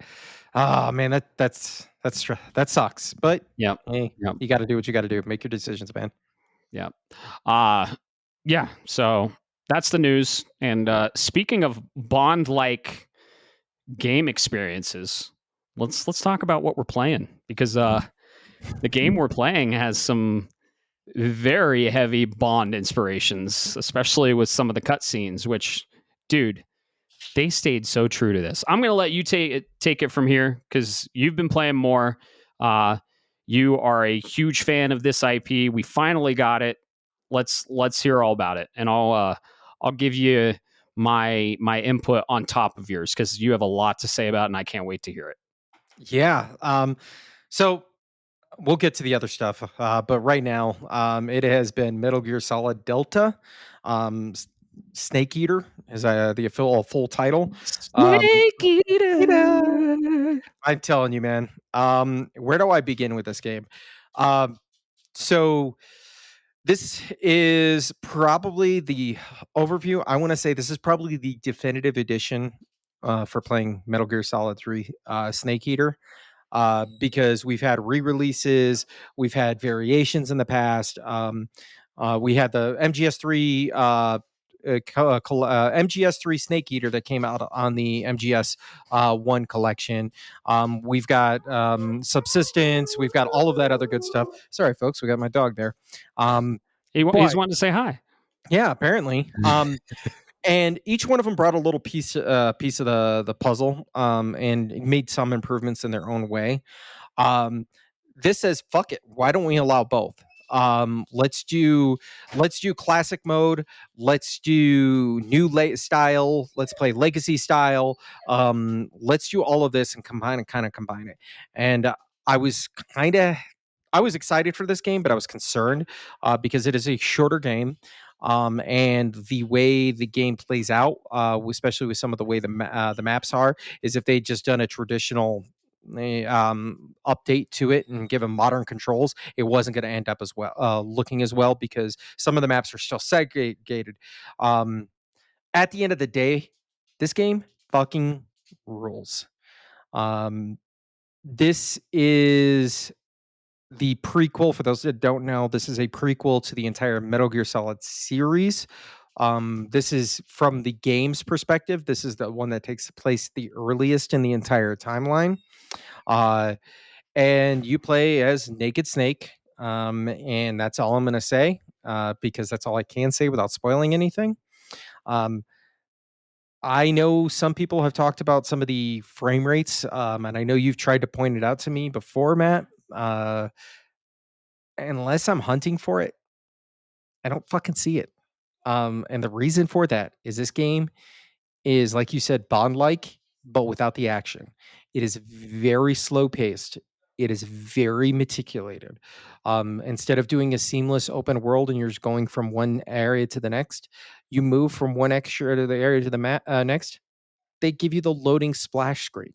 They didn't have to do that, but they still did it anyways. Um, movement in this, you don't run. There's no sprinting in this, and in fact, you move kind of slower compared to other Metal Gears of the game, or other games in the series. This isn't Metal Gear 5 where you get to do a sprint. There's not a bunch of jumping that you can do. You can do a dive roll, but that's about it. This is all about staying low. It's about crawling through the dirt, like a snake, and planning your way through. There's espionage. There is some action sequences near the end. Um, this game, I think this gives me a better appreciation of Metal Gear Solid 3. Uh, Mm. I played the original, and I thought it was difficult for the sake of mechanics being difficult. And this definitely provides a refreshing experience while still maintaining a certain level of difficulty. I was frustrated at some of the obscure things you had to do because I couldn't remember how you got through. I don't want to trying to say stuff without saying stuff, but like Sure, there's certain sure. certain story beats that like you should do things in a certain way, or you have to do certain things, and if you don't do that, the game's not going to kind of give you hints, but it's not going to it's not going to give you the answer, because that's what Kojima does. He wants you to experience the game. Um, and I guess final thing I got to say about this, Matt, which really struck out to me, and nobody else I've heard mention this, is Oblivion Remastered was made by Virtuous. When you booted up Oblivion Remastered, as you were going through the splash loading screens, as you call them, Virtuous's name was right there. You heard that opening da da da da da da da Oblivion theme song, and Virtuous's name all over it. This nowhere to be found. Has Um, Kojima's name all over it.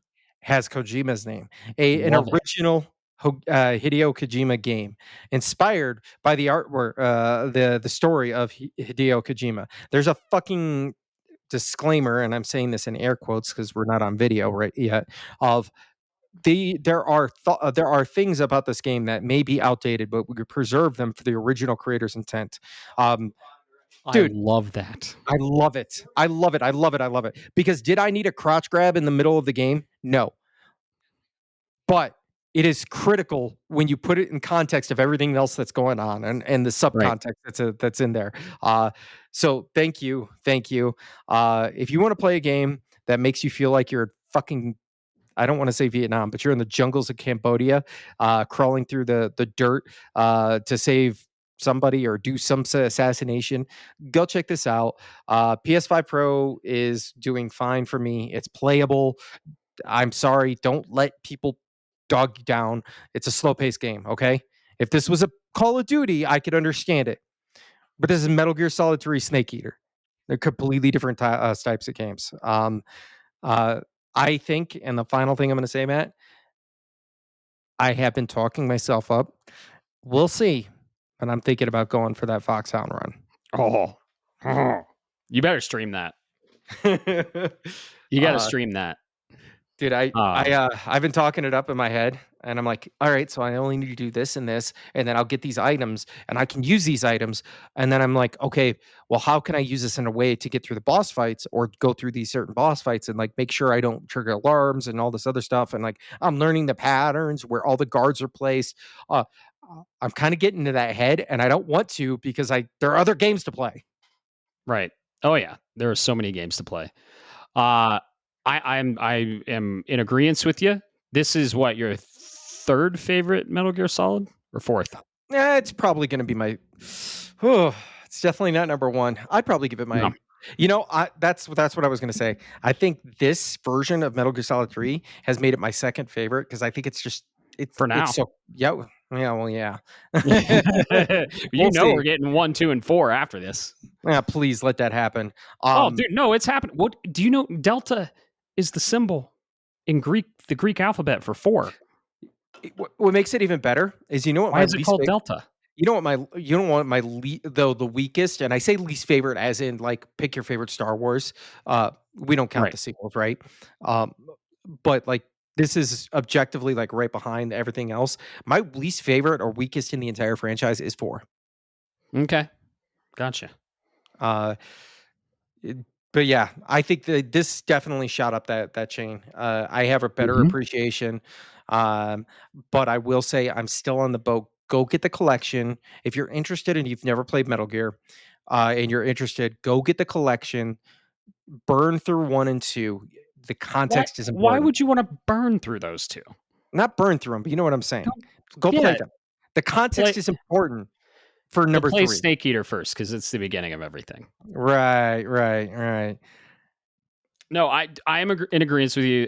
I mean, I was smiling ear to ear the whole time I was playing this. Yes, I did notice. Let's get this out of the way, right? Let's get this out of the way. I did notice frame dips, and I did notice it went from 60 to 30 every once in a while. Was it game breaking? Not even close. Absolutely not. Is this a slow game that it doesn't really even matter? Yes, it doesn't matter. It didn't affect my experience very much. I almost put it down because I was like, man, they're probably going to patch it and I want to play the optimal version of the game. But then I realized what September has. So I was like, I should probably play this before we get the clusterfuck storm of games coming. So yes, I did. I noticed some infrequent frame dips going from like 60 to 30, especially inside, which is weird because I mean, you have loading screens throughout the levels. The levels are small. But yeah, it doesn't affect the experience. It wasn't game breaking in the slightest. I had a blast in what I played. I'm very close to finishing it. I'd say I'm in the like last 5% of the game. I played this game on launch on the PS2. I own the PS2 copy. This is my third or fourth favorite Metal Gear Solid, but that's like saying, oh, like ribeye is my third or fourth favorite type of steak. It's an incredible game. I love that they stayed true to the original, and I love that PSA at the beginning, like, "Hey, we didn't change anything. If this offends anyone, then too bad." It didn't say that, but it basically did, right? And I love that because there are scenes here that probably wouldn't fly in today's society and culture. Let's just keep it there. No more comments there.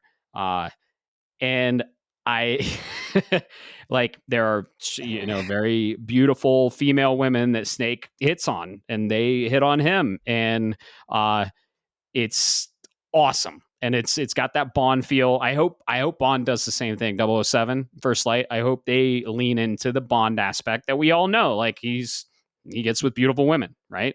And most of us men want to get with beautiful women. It's just a thing. It's just a fantasy of a lot of people. Not everyone. It's not everyone's cup of tea, but whatever. It's my cup of tea. So I enjoy playing it, and I enjoy playing as a strong male lead and a strong female lead. I don't care. But Snake is iconic. He's incredible. Naked Snake is the OG. Let's just say that. I don't want to spoil a lot, but I'm having a blast with this game. I'm not going stealth. My first run, I'm murdering everyone, dude. I'm like just murdering everyone. When I get the enemy AI is very sensitive. It always has been. And when I get caught, I just murder everyone in the level, and That's that it's so fun.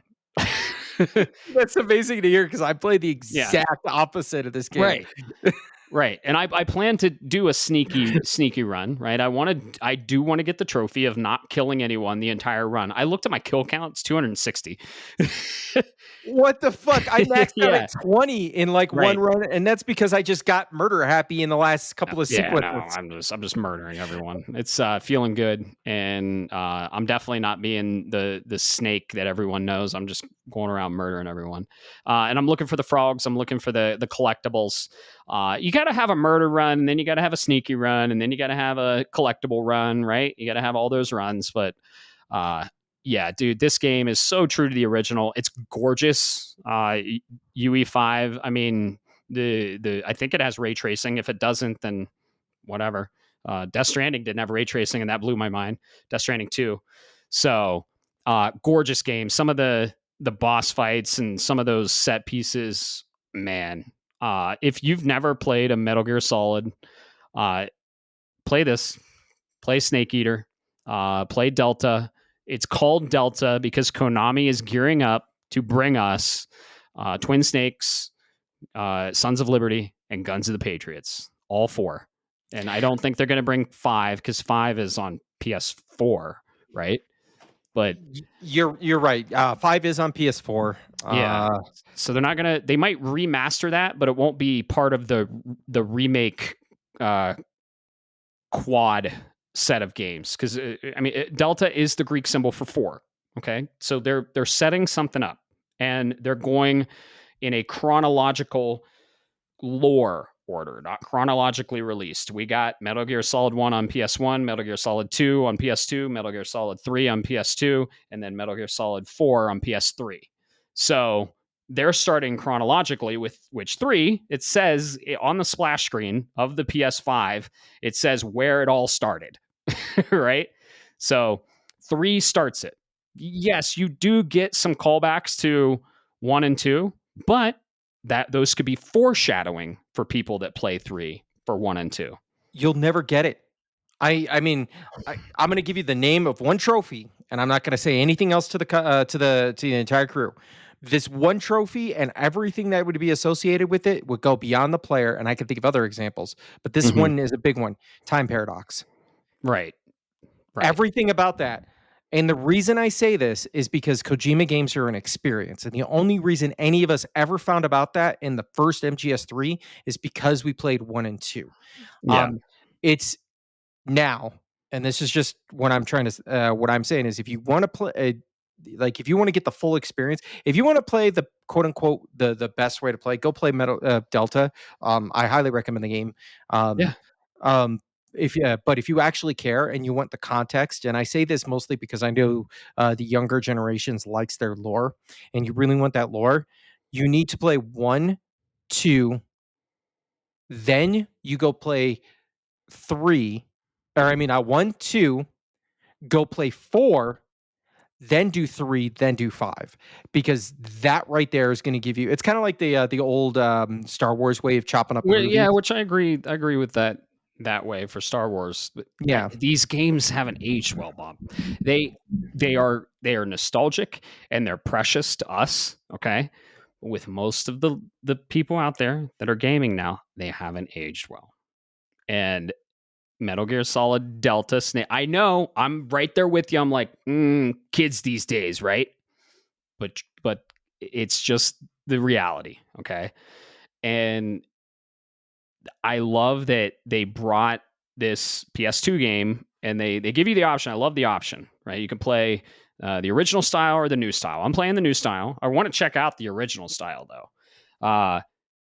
They haven't aged well, man. And I I could see where you're going with that. just yeah. So I chronologically, this starts it all.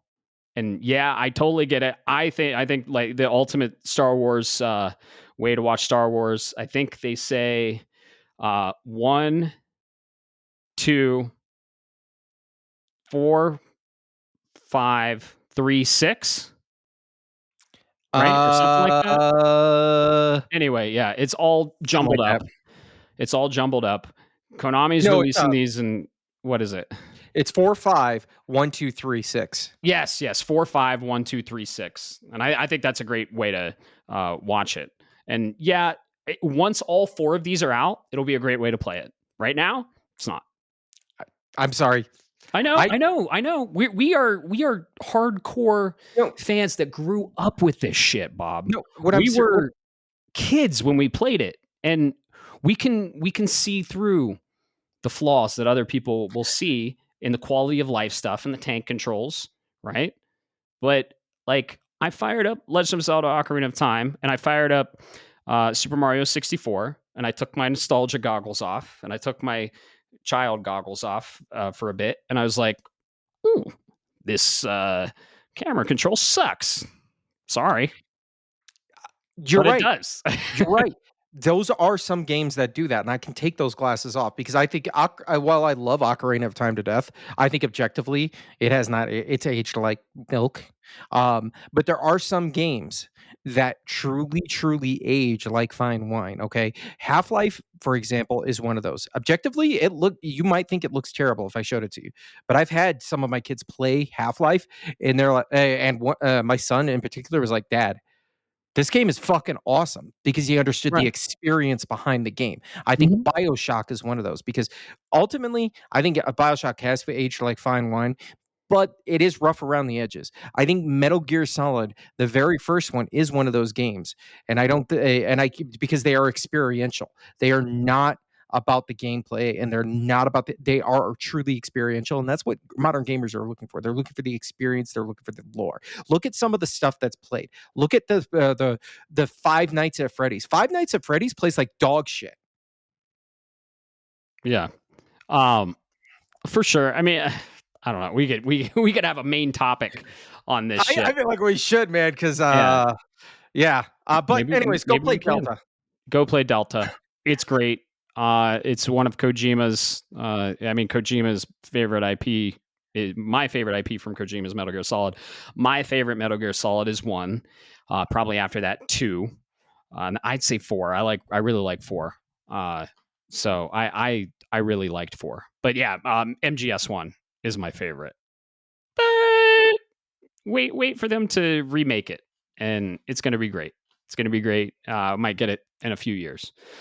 So they did a wonderful job on this remake. It's gorgeous. It runs as well as it can now. It'll probably be patched, and it doesn't affect the gameplay, the frame dips, and it's so fun. It's very unique. The survival mechanics are super fun. All the voice actors, most of the voice actors came back. The main one, David Hayter, voices Snake. He's back. I love to hear him. They re-recorded everything. They re-recorded the song from the original lady that did it. Yep. And they just stayed so true to the original. They said, "Oh, you loved Metal Gear Solid 3? Well, here it is. It's just prettier." And it's got a over the shoulder camera now instead of a top down like side view. So incredible remake, and I've loved every second of it. Been smiling ear to ear. One of the greats, one of the classics, and I am going to beat it tonight on stream. Oh, Twitch.tv forward really? slash neocharge. Oh yeah, Oh, yeah. damn. I might have to watch because I need to see. I cried like a bitch at the end still. Oh yeah, I'm Yeah. definitely gonna. Yeah, sometimes I'm on mic too because I'm on the headset now. But yeah, twitch.tv/neocharge. Uh, and I streamed another game too. I want to talk about. I've been I jumped back into Hollow Knight for a little bit. We all jumped back into Hollow Knight when you came over. Alex, what is it? Goat Lord Sriobix and Oracle Mike. He's got many handles. Oracle Mike on Twitch. He's a huge fan, speedrunner of Hollow Knight. Whenever he's around, we usually fire up Hollow Knight. And we went. So Hollow Knight has DLC. There's the Nightmare DLC, and then there's the Pantheon of the Gods DLC. And I got stuck a long time ago at the final boss of the Nightmare DLC, the Grim Troop. I don't know what it's called. Nightmare DLC. It's the red one. And we fired it up. We were playing the boss. We were cycling the controllers. No one was getting it. You actually had the best run. But dude, this boss, I think Ryan posted it to the socials. I told him to. I was like, hey, yeah, I finally fucking beat him. And I mapped some of the controls on my edge, so I had an edge on the game. But I finally beat Nightmare Grim, and I got a trophy I had been wanting. I mean, for fucking shit, a decade, I think, or like 5 years at least. But I finally got him. I fired up Hollow Knight and I learned his patterns. And dude, that's what I love about Metroidvania side scrollers like 2.5D. Once Mhm. you learn the boss patterns, they're like, oh, this is easy now. This is easy. So, like, once you learn those boss patterns, but I finally beat Nightmare Grim, and I was just fucking around in Hollow Knight for a little bit. What a gorgeous game! It's just amazing, hand drawn. It made me very excited for Silk Song, and I couldn't be more excited for that game. So, yeah, I beat a boss. It was kind of my white whale boss, and I did that on Sunday or Saturday, I think. And I sat down and I was like, I'm gonna do it. I'm gonna do it. It took me about 2 hours to learn him and beat him. So finally did it. That congratulations, man. I know that's a tough fight. But you're right. It's kind of like a dance. Once you see the patterns, Mm-hmm. you're like, okay, all right. Uh, but Oh yeah, yeah. it was definitely. I think the standout was that music. That music was Oh like. I'm not a Hollow Knight guy, but that music was yeah. royally good, dude, with a Hell yeah. capital R. Yep. If you want to hear the music, I think we posted in the Discord. If not, I'll post in the Discord along with the statues.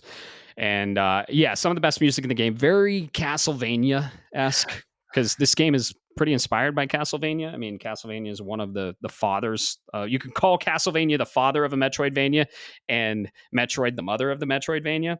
Huh. So get it, Mother Brain, and she's a chick. Yeah, I love it. But I'm just. But oh wait, no, I got that. Yeah, Yeah. we could use it. So yeah, the very heavily inspired by Castlevania, Metroid, all of the classic games that we love.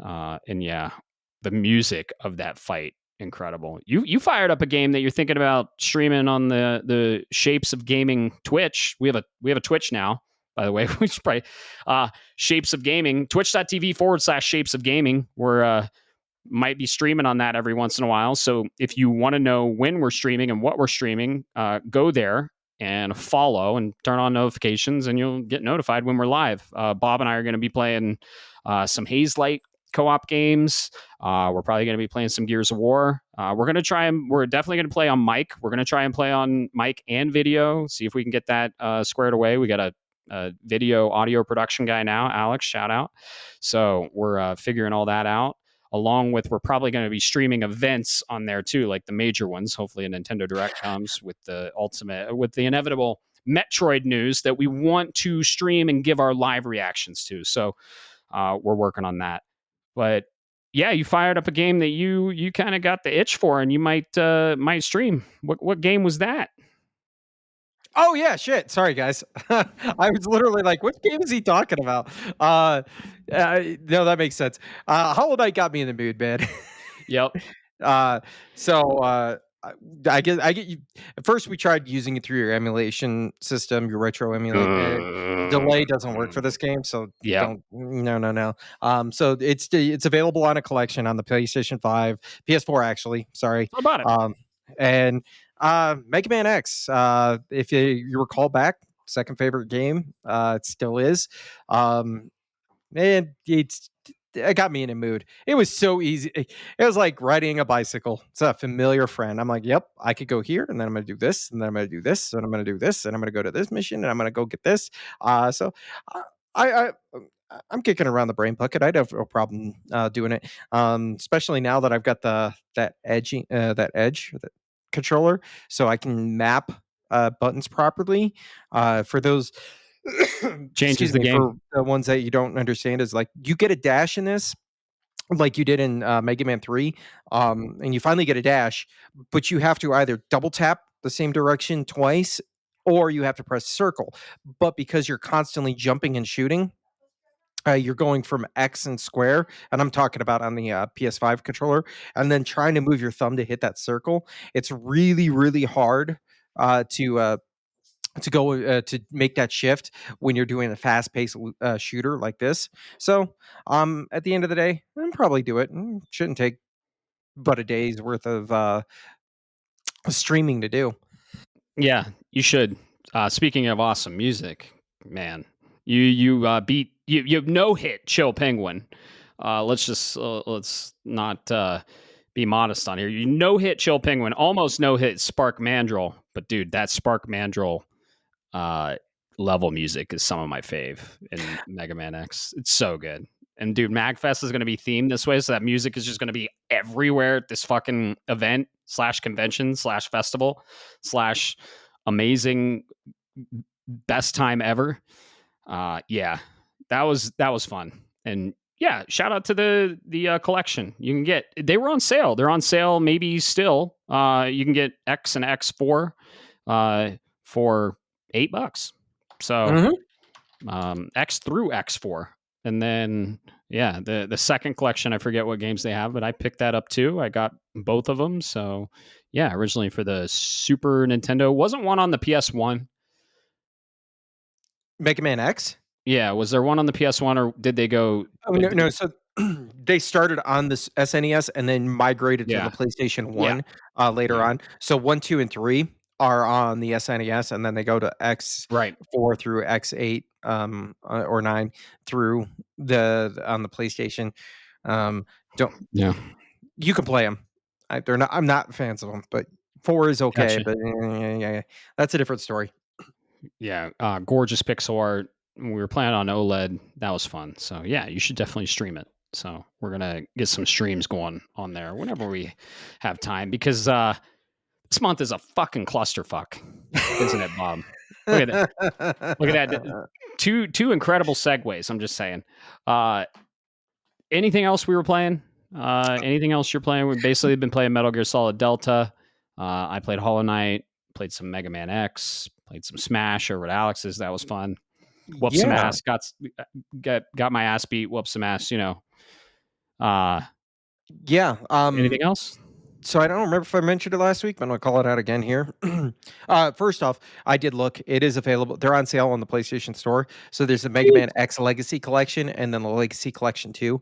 Yeah. Um, but they're on sale. You can go get them for $8 a piece. If Beautiful. not, you pay $20. But I checked out because you kept harassing me to just finally sit down, drink some beers, and check out one of these games. And I didn't want to spend the money. It's not that disrespect. It's just I was looking for a cheap in between, and I wasn't going to spend $20 on that. Sure. So using my PlayStation Plus powers, went and played Sword of the Sea for a little bit. Um, this game is pretty dope, dude. It is a great example of what art can be in a video game form.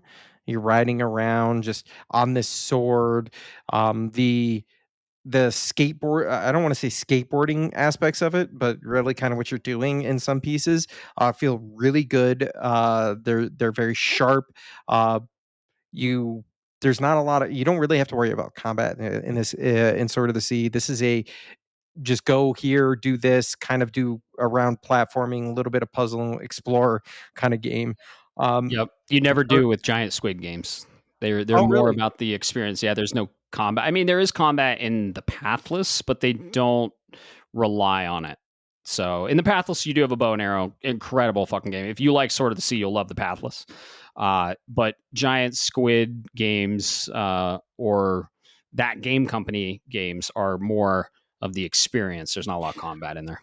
Oh, okay. So I guess then I know what I'm getting into with the others. Mhm. It's definitely it's a good game. The music is amazing. The visuals uh, they just pop like the colors Oh yeah. and the texture, not texture popping, but like it's very very beautiful. There's it's a tell it tells a story if you kind of want to dig into it, but you Mhm. got to really look into it. I didn't care. I'm like, I don't care what's happening in this world. I'm just having a great time. But yeah, checked out Sword of the Sea. I think I'm about halfway through it. Okay. Cool. Yeah. Yeah, very lore heavy in like the things you collect, the things you find. It doesn't there's no voice acting. There's cutscenes, but they're all silent and it's just an incredible artistic experience. And this specific one, I talked about it last cast. It takes full advantage of the dual sense. It takes full advantage of the loading times for PS5. It's PS5 exclusive, if I'm not mistaken. They all usually are. But yeah, I'm glad you picked it up, man, and I'm glad you love it. Austin Wintry is one of the greats when it comes to composers in video games. And if you even like this a little bit, you're gonna love all the other ones. I think this is like top tier when it comes. I think this is like my second favorite. I'd say the Pathless is still my favorite. Okay. Uh, yeah, the Pathless is so fucking good. This could have been my favorite, but it didn't have the legs that the Pathless did. Because you can beat Sword of the Sea in like 3 or 4 hours, but you can beat Journey in 2 or 3, and Journey got Game of the Year. So length doesn't mean shit. But the Pathless hit me different. But Sword of the Sea is probably my second. I like Sword of the Sea over Journey and Abzu for sure. And that's saying something because Journey is a fucking phenomenal game. So Hmm. I'm glad you picked it up, and I hope you finish it in this clusterfuck of September we're in. So Yeah. It's um, getting rough, huh? yeah, yeah. So we'll probably wrap things up here shortly, but we just wanted to go over the complete cyclone of games releasing in September and what we are choosing to play. Probably. Uh, so like what we're starting off September with uh Hell is Us and Hollow Knight Silksong. Same day, Hell is Us and Hollow Knight Silksong are out today, September 4th. These are the two games and these are the games on our list, right? There's games that released yesterday or the day before in September, but these are the games on our list that we're interested in. And right now we're sitting at about 1, 2, 3, 4, 5, 6, 7 games. I think our lists correlate pretty heavily, don't they, Bob? Close, close Yeah, enough, on everything. I'd say there's probably 1 or 2 that, um, I'm curious about. right. Yeah, Hollow Knight. You're not gonna play Hollow Knight. So Yeah, but you can swap that out with something that released yesterday from when we're recording, and I'm kinda a little interested. I didn't look at the reviews, what? so it's, Metal Eden. Oh yeah, dude, that looks cool. That does look cool. It's like if Doom met Cyberpunk in pixel art, right? Uh, not wouldn't say pixel art, but, it Oh, it was definitely pixel art. no, no, no, definitely Oh, Doom versus, like you said earlier, oh no, I'm thinking and about that other one. This isn't mm, pixel art, but yeah, yeah, Doom meets Cyberpunk. beats Cyberpunk. Yeah, I guess I just hadn't cared enough to go look at the open, critic scores, but yes, those are examples, of gotcha. how they might do that. You got my attention. I'm just trying to get you Oh yeah, on live here. Metal Eden. Okay. Yeah, definitely might go check this out. 77. Yeah, so it's anything over 75 on OpenCritic or Metacritic is considered good. These are scores, right? Art is subjective. Everyone has their opinions. I love when games give demos, so you can try the demo. But I mean, if not for the score, I probably would have picked up Lost Soul Aside because I love the demo. But you know, just be wise, make wise decisions out there when you're buying games. So yeah, Hell is Us releases today. Uh, I'm going to be playing this eventually. I'm very excited for this game. I can't wait. It's on my list.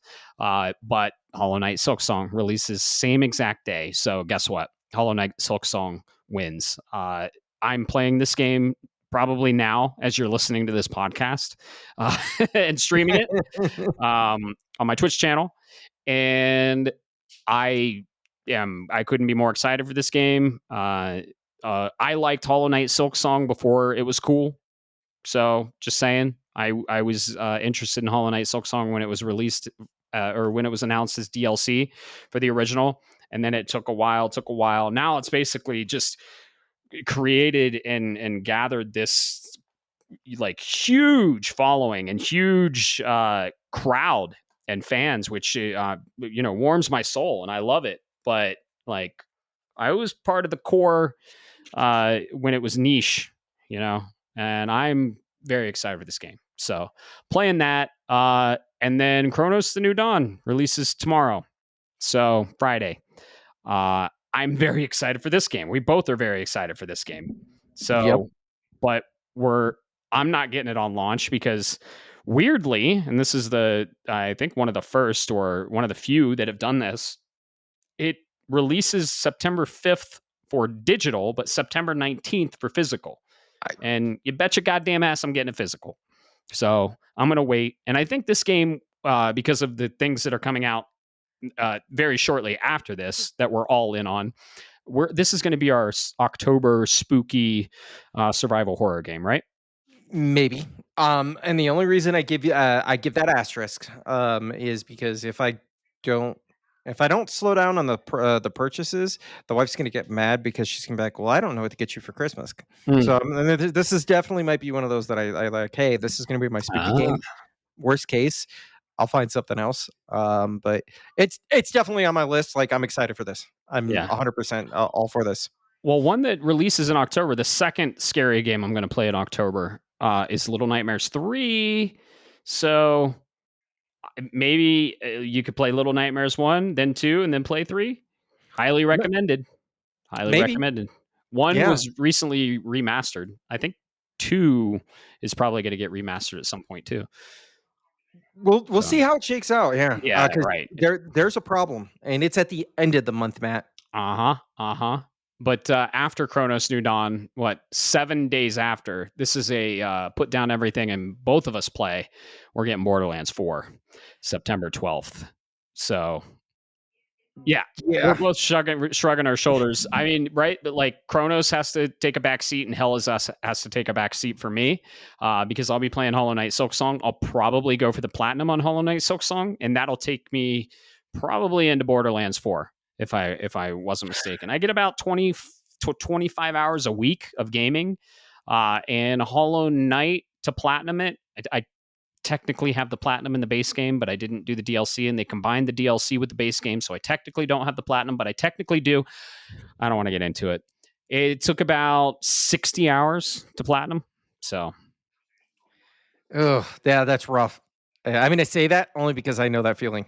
I mean, this is the guy who spent 100 almost 130 hours in Death Stranding 2 and oh still yeah. wants more, but I had to walk away from the buffet. Yeah. Yeah. I'm gonna get back to Death Stranding 2 for sure. And we're still trying to get that spoiler cast scheduled. There's going to be 4 people on it. Tentative who those 4 people are. We pretty much have an idea, but we're not going to announce anything yet.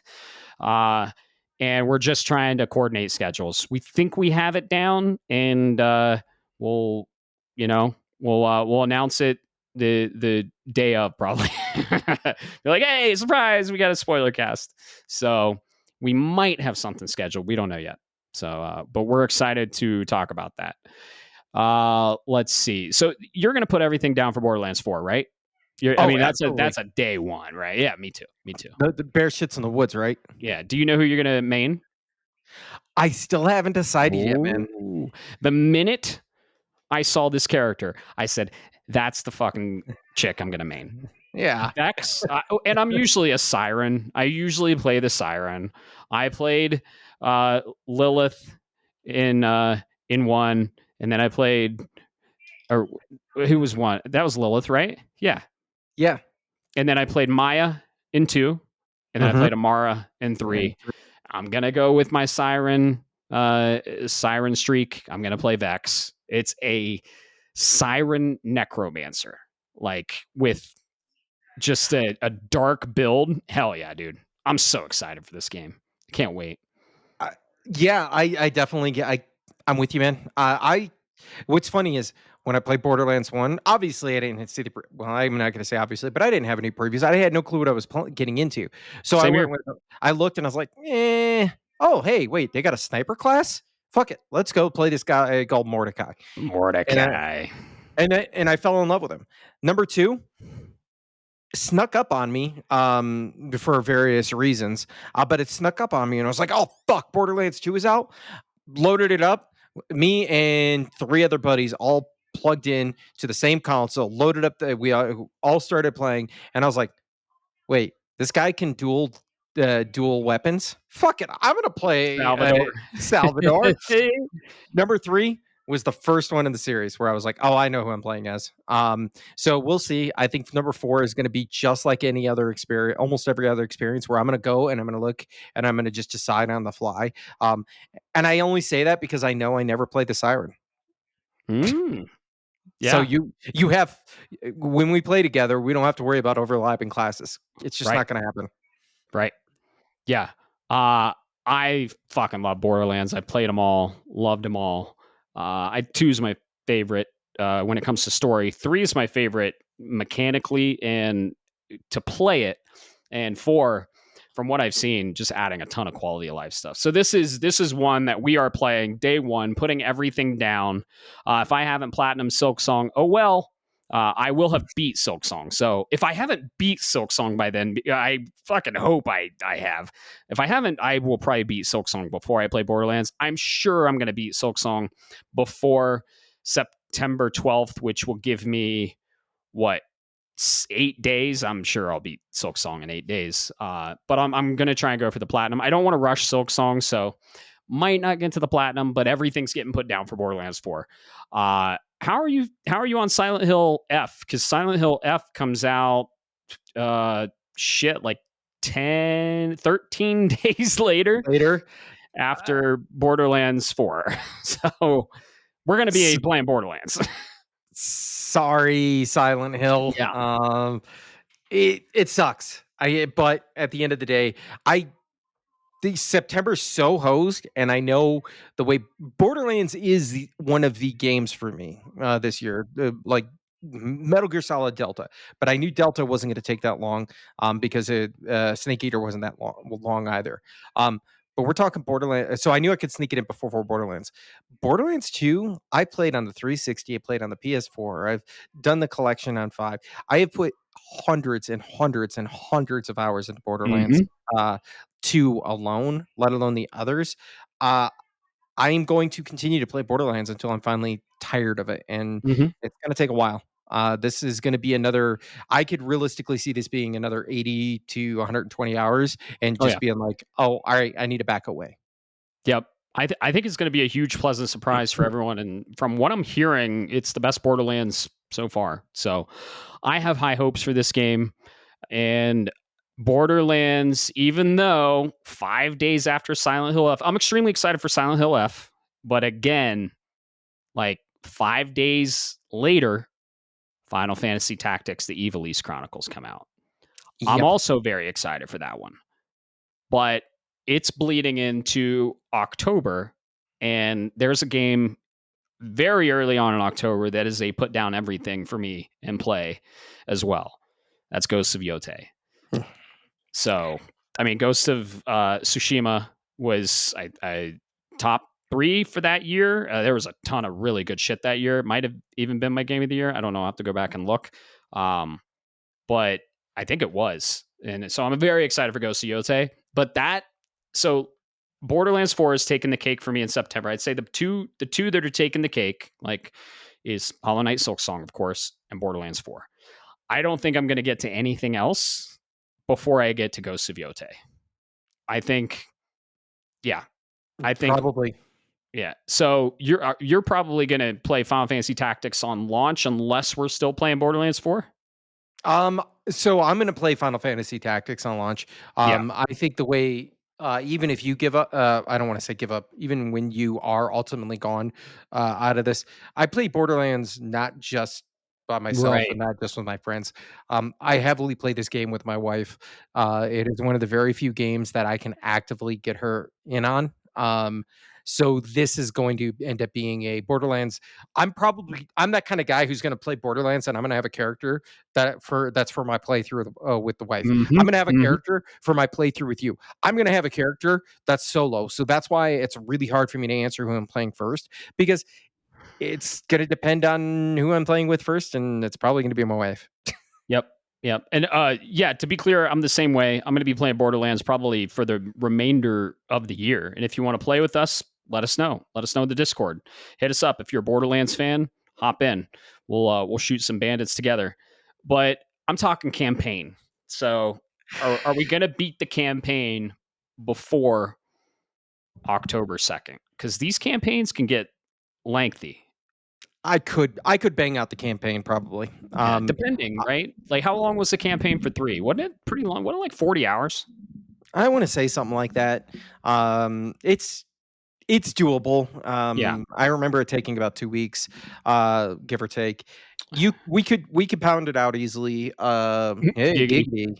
giggity. Damn. Oh. Oh, we could.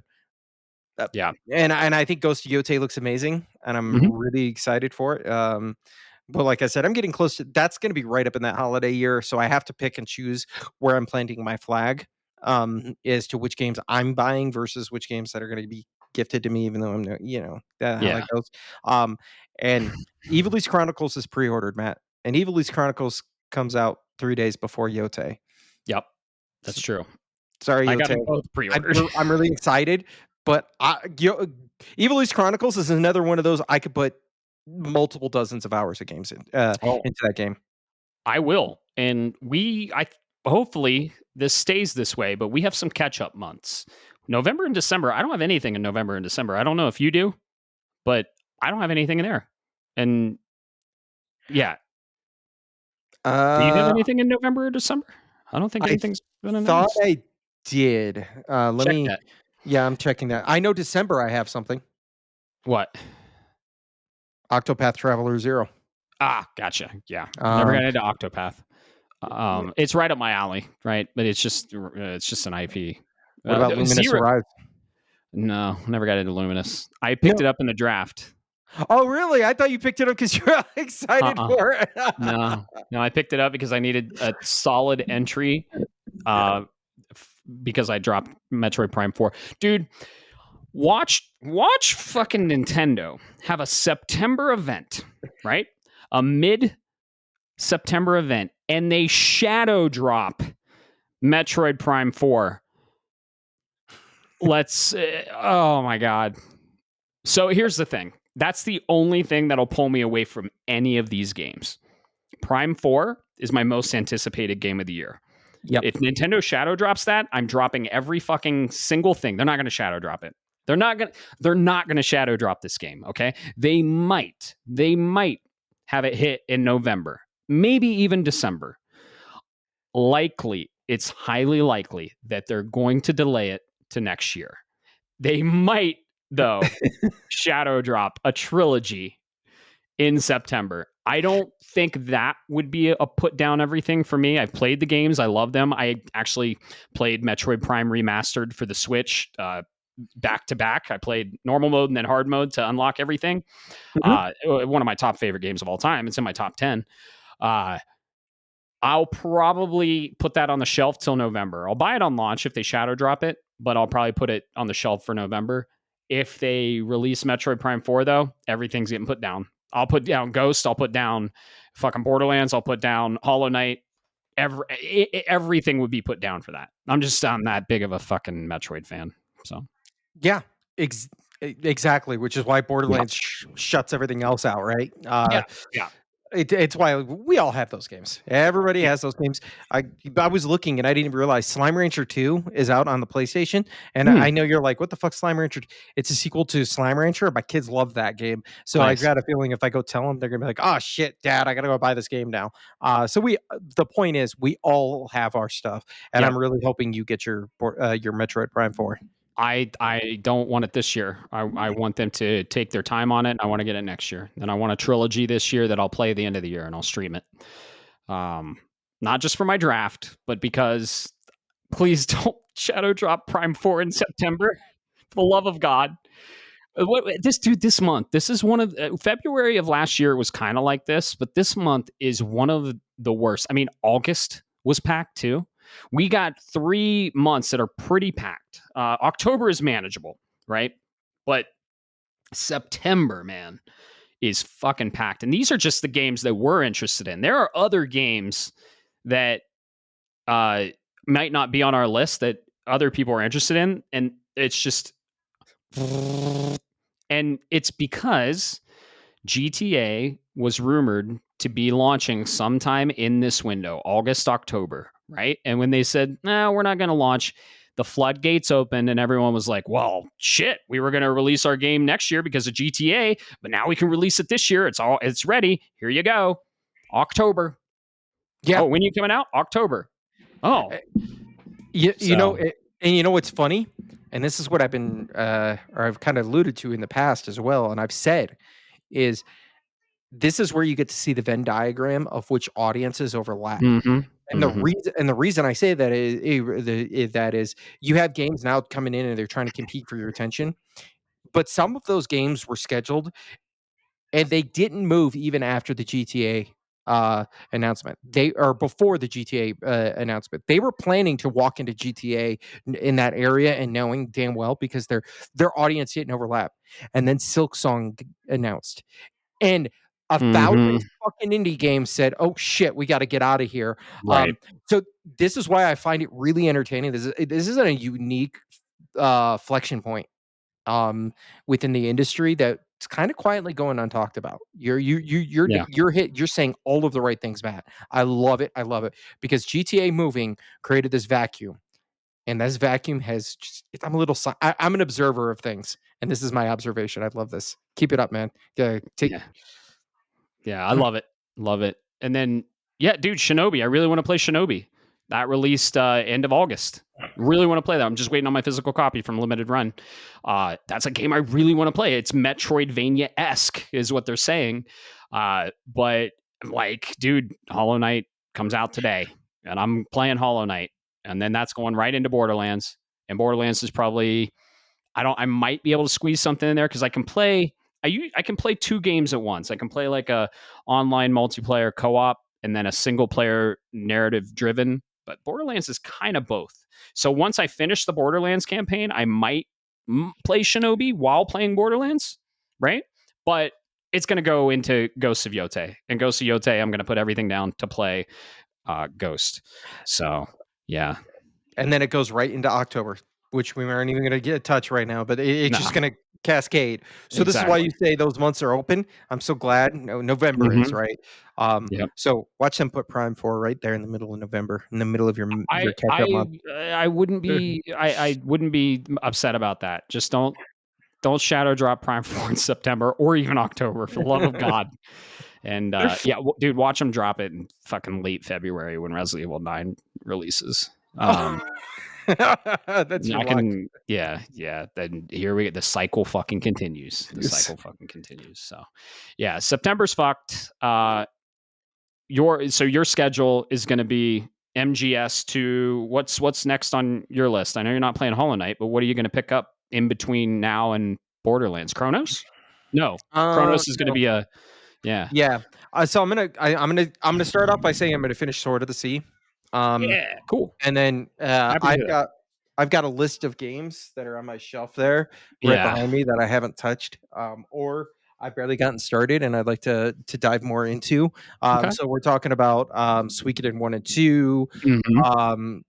For example, right? That's just one example that's in there. I could just start going do, or I might take this as a break and decide, you know what? Maybe I'm going to go back and play something as a comfort food. Yeah. Um, I I've been half tempted to see what the PS5 version on a Pro and an OLED looks like for Metal Gear Solid 5, because Mm. it was gorgeous on the PS4 back in the day, but that was when I didn't have an OLED. That's when I didn't have all of this upgraded technology. So I'm kind of curious to see what that looks like. But it's going to Oh be yeah. flexible. It's going to be based on whatever Bob decides after a couple of beers. Just sounds good. Yeah, that's what it's all about. Especially when you have a backlog, for sure. You just kind of play what you're feeling. Hell, I picked up Hollow Knight. And I played a little Hollow Knight. I was like telling people, oh, don't play Hollow Knight before Hollow Knight Silksong, you get burnt out. And I was like, I kind of feel like playing Hollow Knight, so I'm gonna play Hollow Knight. So yeah, play what you feel. I mean, there's a lot of games coming out that we're very excited for, that they're overlapping, and sometimes you just kind of have to line it up and schedule it so you can play all of them. So what are you guys excited for this September? This cluster that's September. What are you excited for? What is on your September palette, if you will? Tell us. Tell us on Discord. Talk about it. That's where we chat about everything video games, nerd culture, pretty much anything we want. So yeah. You got any fun weekend plans this weekend, Bob? Actually, no, not for once. I don't. Hmm. This is a quiet weekend. I think this is the calm before the storm, because Mm-hmm. the next week is when it all starts. That's true. That's true. Maybe we grab a beer somewhere. Maybe I really want to find a good wing place. Like Control Room wings were mid. Golden Flame is all right, still mid.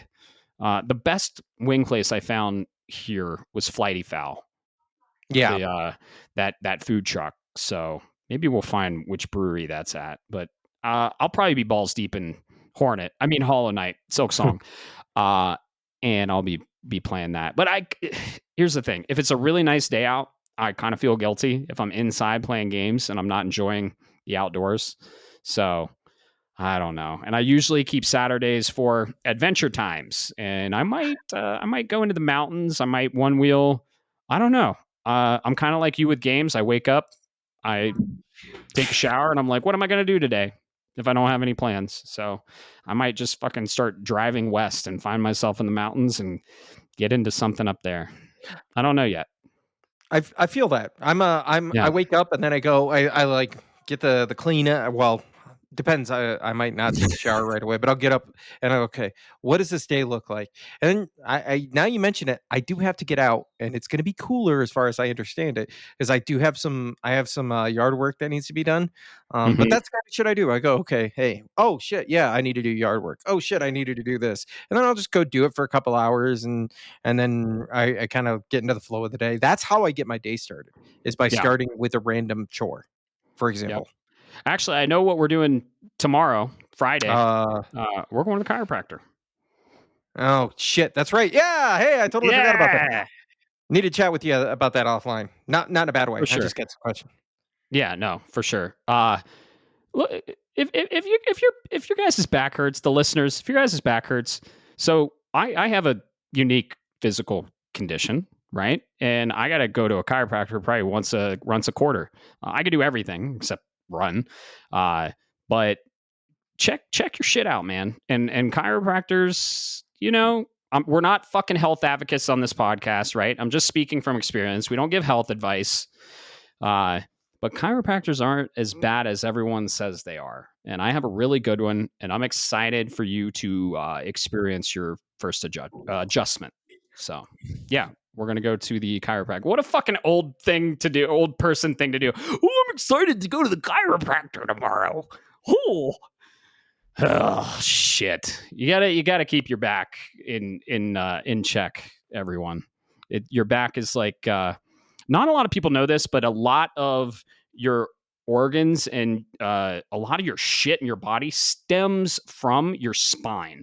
Like your spinal cord is the root. So if you're having like a stomach issue, a chiropractor could adjust one of the discs that your stomach is attached to and it could heal it. It's fucking crazy. So, yeah, we don't want to get too much into health stuff. If you have any questions on that, hit me up. We're on Discord and we're always there talking games, fucking anime, Pokemon, magic, cosplay, anything you think of, we're on there. And we're always available to chat if you ever have any questions. And if you have any questions for the cast, ask them there. So, yeah, what do you say we get the hell out of here? It's been fun. And Yeah. Prepare for this September. Wake me up when September ends. Yep. Wait, is that what you want me to call this episode? There you go. I love it. I'm calling it that. Oh, shit. I'll name There it that. you go. Let's get the hell out of here. I got some food to eat and I got some games to play. Yep, for sure. Well, it's been fun. And thanks everyone for listening. And you all have a wonderful rest of your day. Go play Hollow Knight. Peace. Shapes of Gaming is a podcast shaped around gaming and, most importantly, our community. That's you. It is written, created, and recorded in beautiful Colorado Springs, Colorado, by me, Matt Stenson, and my good friend Bob Harriman. If you would like to be part of this amazing community, be sure to like, subscribe, or follow us on all the social media platforms or the podcast app of your choice. Thanks so much for listening, and always remember, keep the conversation going, and most importantly, keep gaming.